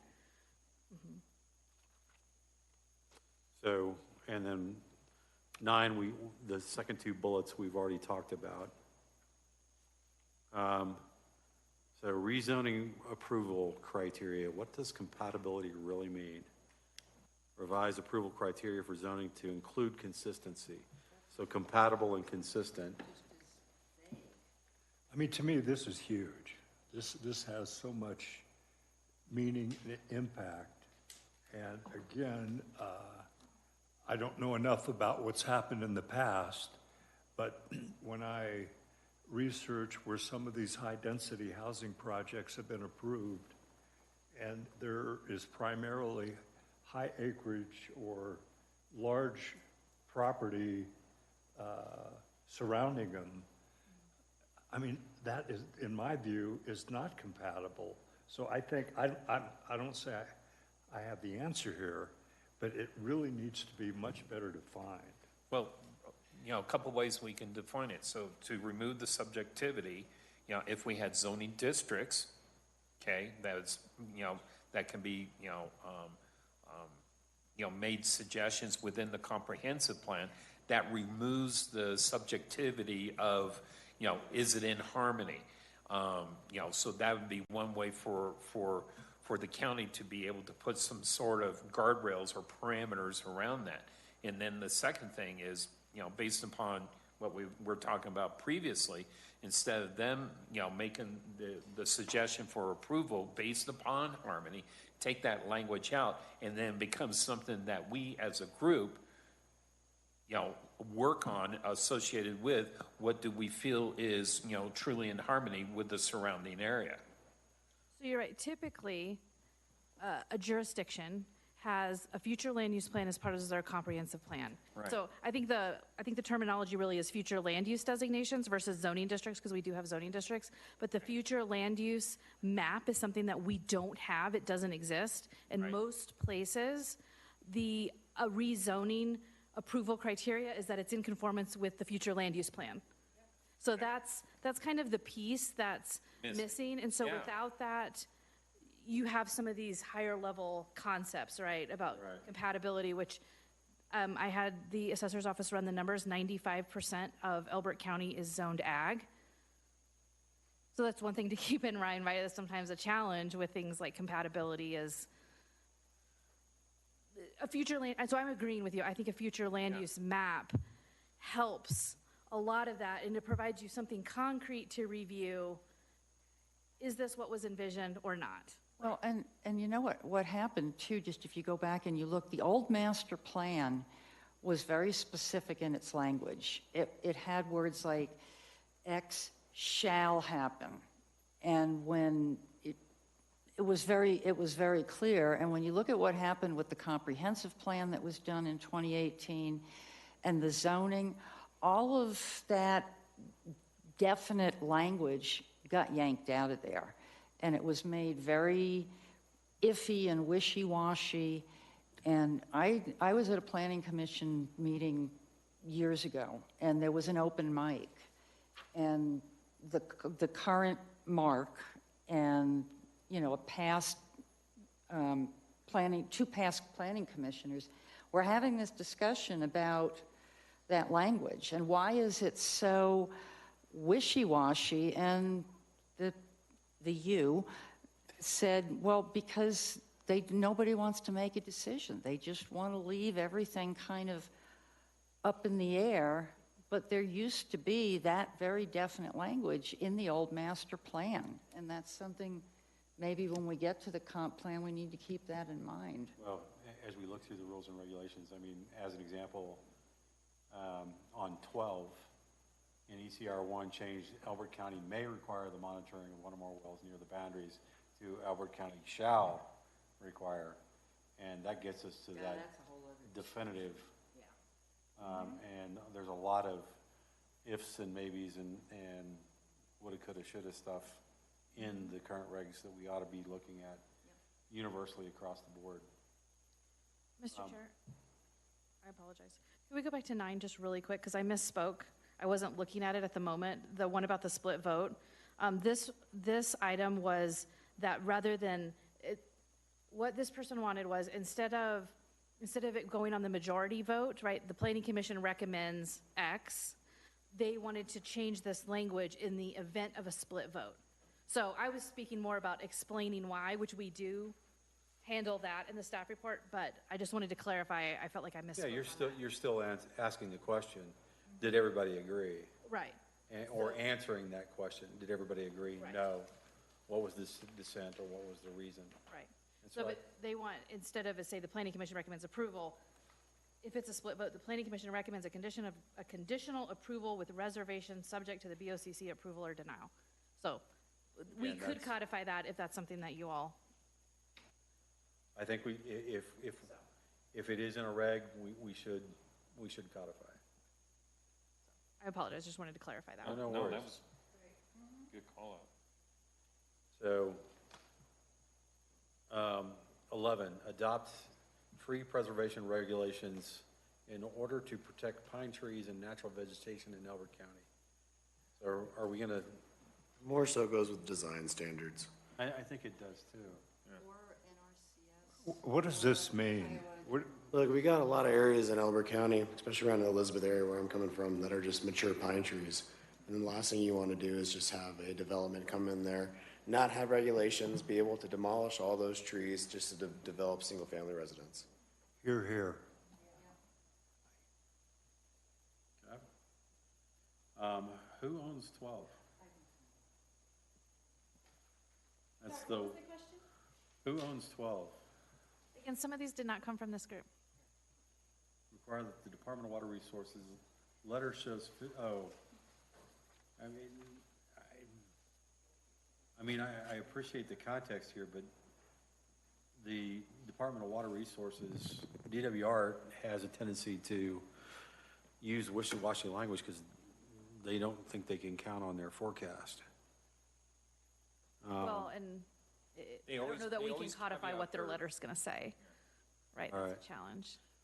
But it's not codifying for what the letter says. It's saying that basically it's having a requirement that there really does need to be enough water for these projects. Now, we understand that they can't predict it perfectly, but if they, for example, say the county should consider, like the next thing, like a renewable resource, maybe we ought to consider some more language in our zoning regs about the type of guarantees that particularly high density projects are going to have when it comes to water use.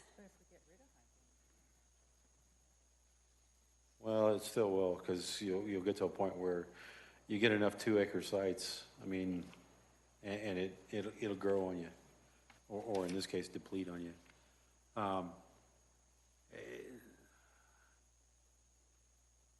The language in the current water plan that said, no, we don't have to worry about it, we got 9,000 years or whatever the number was of water available to Elbert County, no laughing.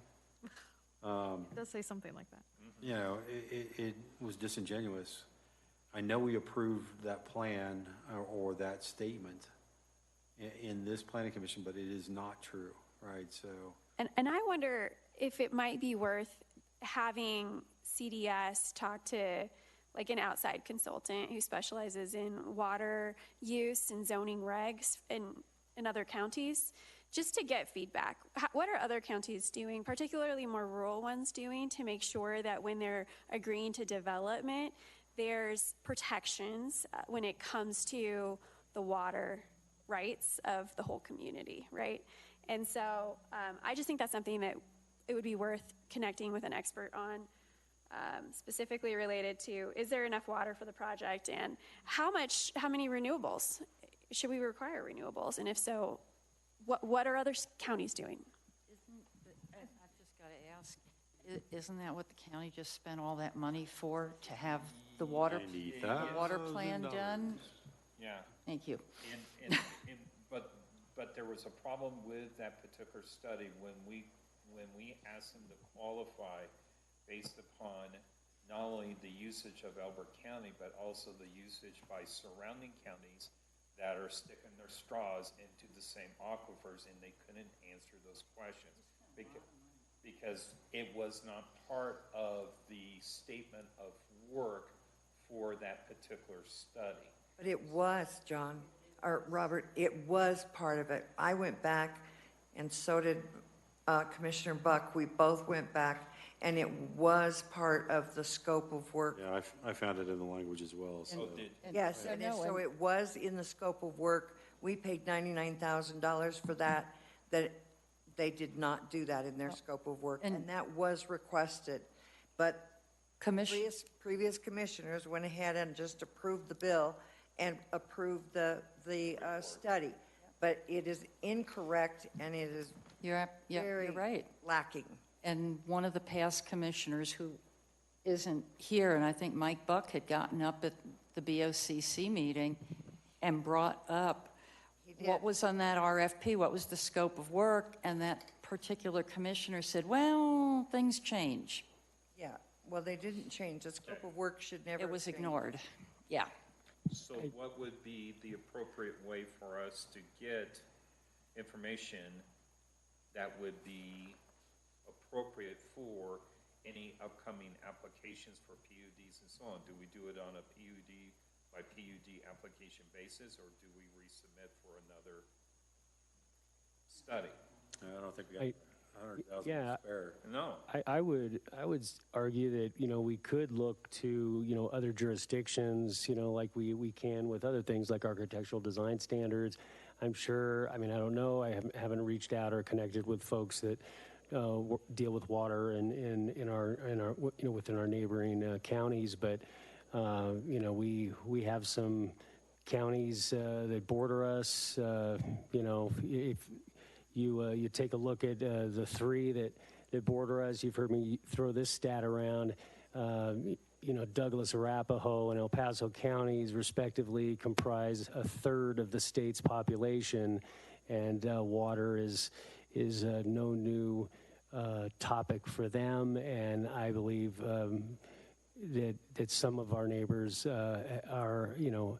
have a more or different experience than us as it relates to that topic, and I'm certain there's things that we can learn from them. Okay, so let's go back through our prioritization exercise we did earlier. So we said 3 requires a conversation with Bart, but the idea is to strike. Same thing with 5. Community meetings, I think, is also an easy change in the regs. Architectural standards does require additional lift, but it is something that is a high priority for us. Can that be combined with the concept of zoning districts as well? And that would be kind of aligning it to the comprehensive plan or the new comprehensive plan. And I don't know if we want to wait that long. And I'll leave this up to the group to think about. And then noticing, I think, is also something, noticing and timing are also elements that can be looked at fairly quickly, fairly efficiently. We don't lose this list, whatever we do. We're not losing this, we're not dropping anything off of it, we're probably only adding to. Absolutely. Um, This doesn't include staff's list. What about our list? Where the hell is your list? How come you weren't talking about that? We'd be here all night. Okay.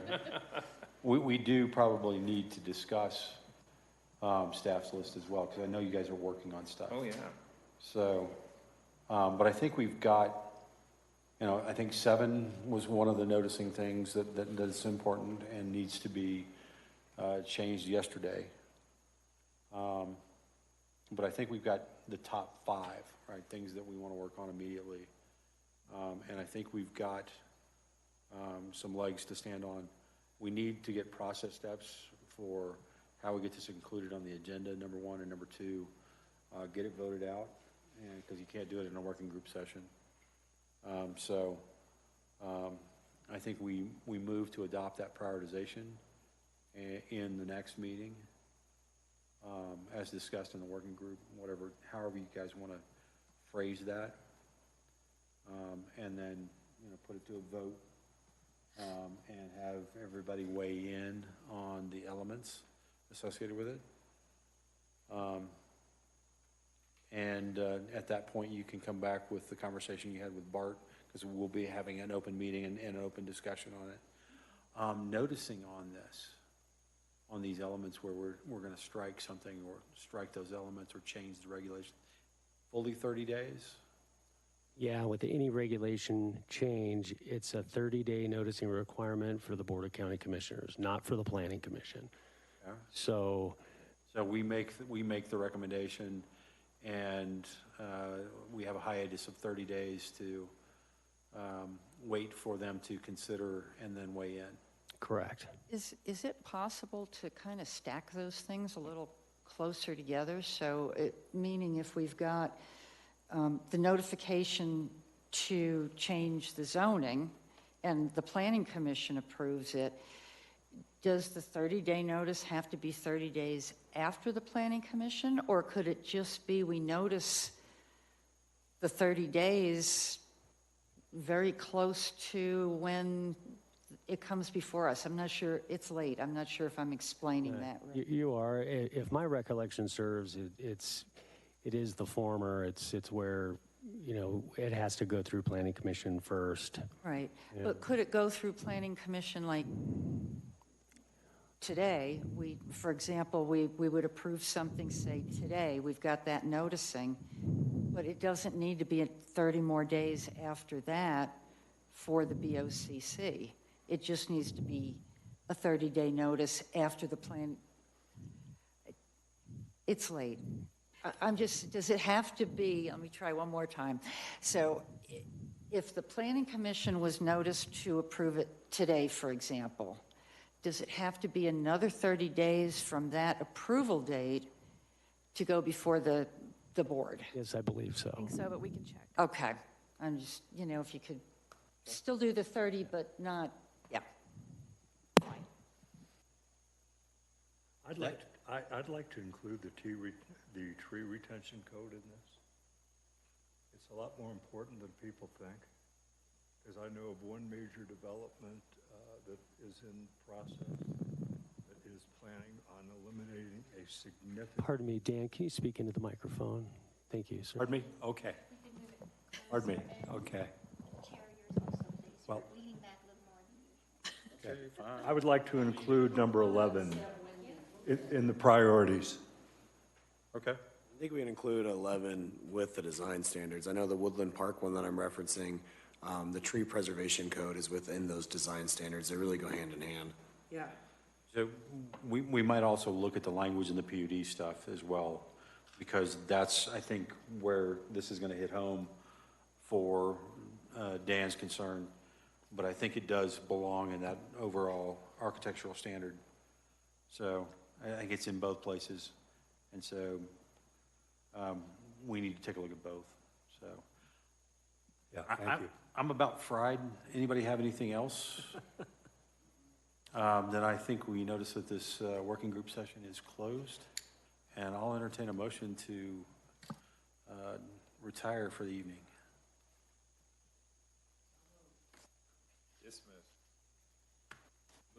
we dismiss for the evening.